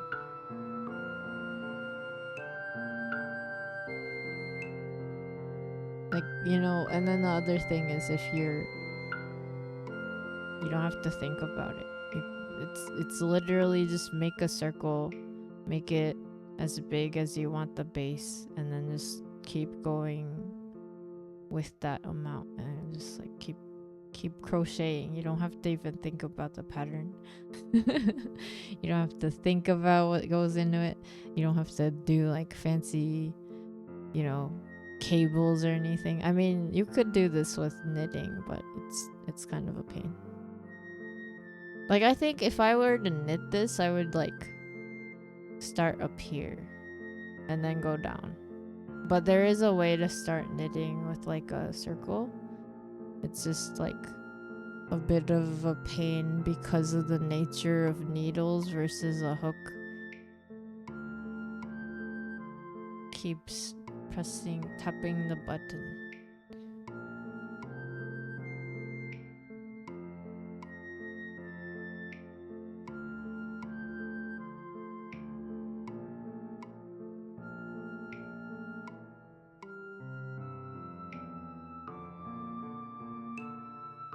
Anyway, I'm gonna take a really quick break and maybe I will do a cappella singing or something. I will be right back. 一つ終わりました。これじゃない、こっちね。こっち終わりました。これでコップの下に入れられるんだけど、これもコットンなのでね。はい。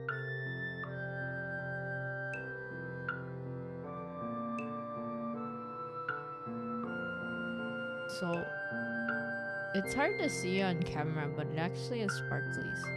ちょっとだけね、ほんとキラキラしてんね、これ。見えにくいけどさ、キラキラしてんだよ、ほんとは。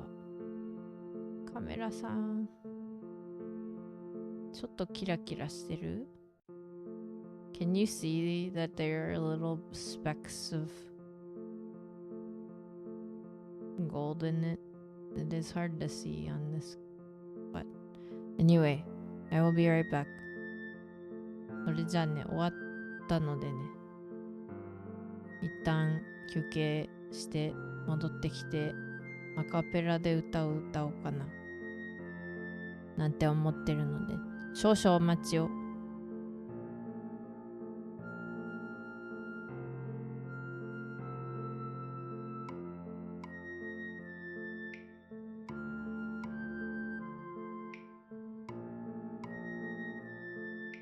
Sometimes it shines. There's like a little bit of shine.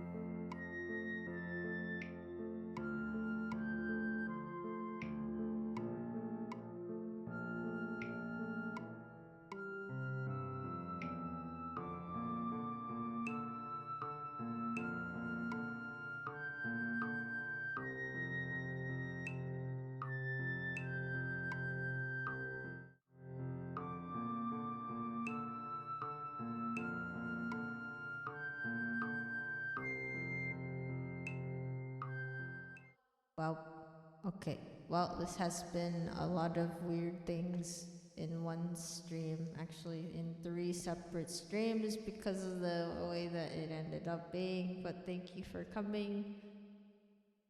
Wait.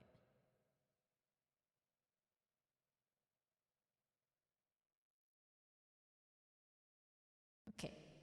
Well, so if you are watching the video or, like archives, you will probably see this right after all of my crochet.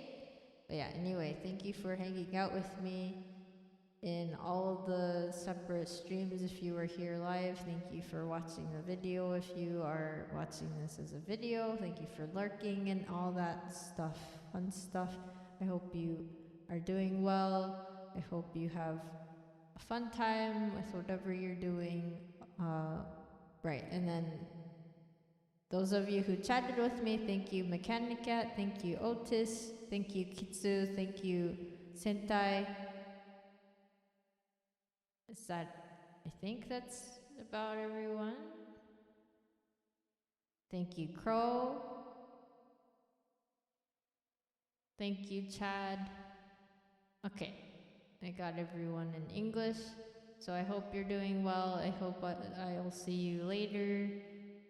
Anyway, the Together for Good is going on till the 15th of December. So if you are watching this live, there's still time to participate in the event.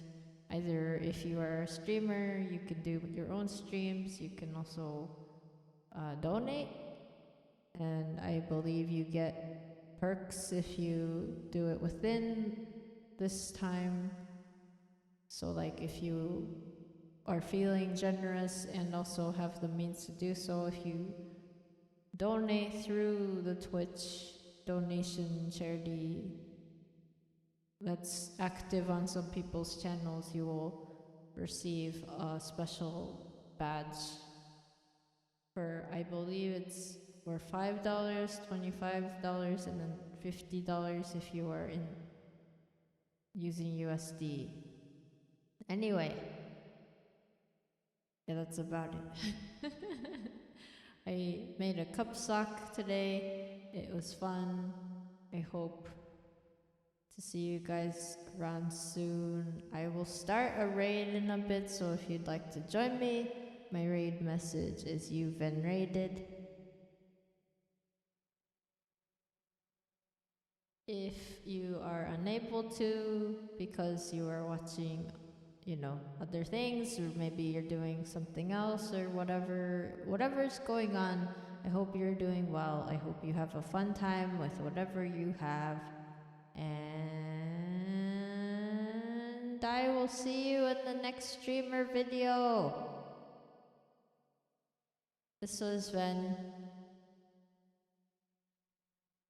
Yeah. それでは最後までご視聴ありがとうございます。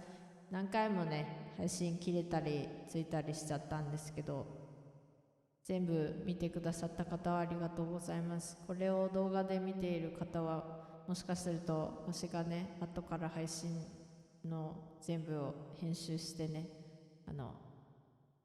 最初の配信とこれだけ、この最後のところだけ見えてるかもしれないんですけど、ありがとうございます。一応ね、コップホルダーみたいなのをかぎ針で編みました。はい、それがねできたので嬉しかったです。はい、あとね、今15日までツイッチのチャリティーイベント Together for Good っていうチャリティーイベントをやってるんですけど、チャンネルのチャット内にドネーションできるところがあるんですが、そこから5ドル、5ドル、25ドル、50ドルで、わしのチャンネルだけじゃなくて他の方のチャンネルも12月15日まで寄付をするとツイッチのチャット内で使えるバッジがもらえるらしいです。そういうのもついてきて、まあもちろんね、寄付したい時にいつでもできるようにわしのチャンネルはもともと寄付つけてますが、今はちょうどそのイベント中なので、イベント中に寄付された方は合計金額によってバッジをもらえるらしいので、よかったらやってみてはいかがでしょうか。もちろんね、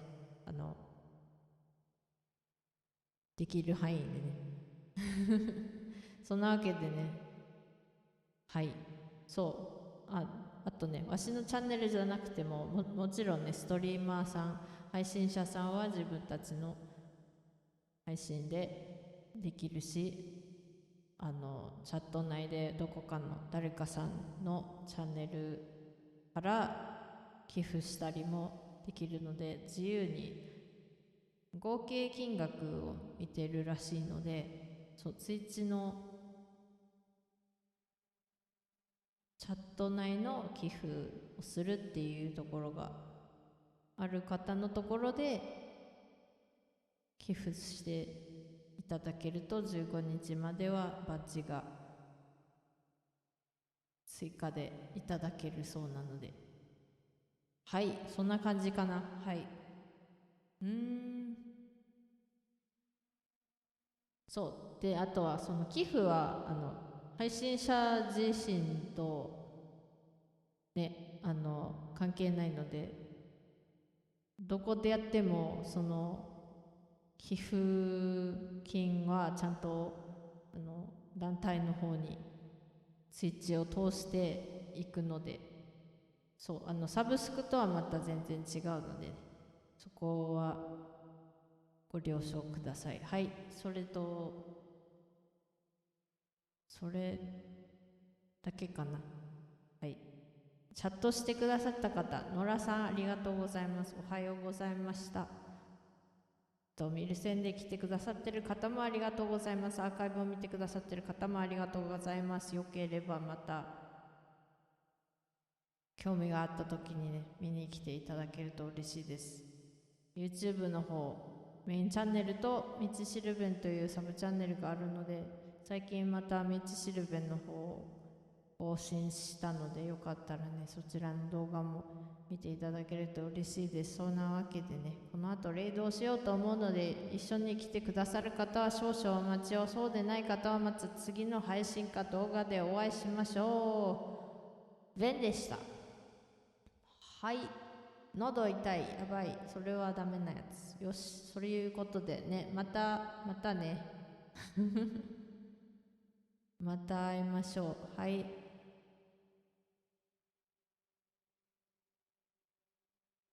音楽ないからちょっと待って。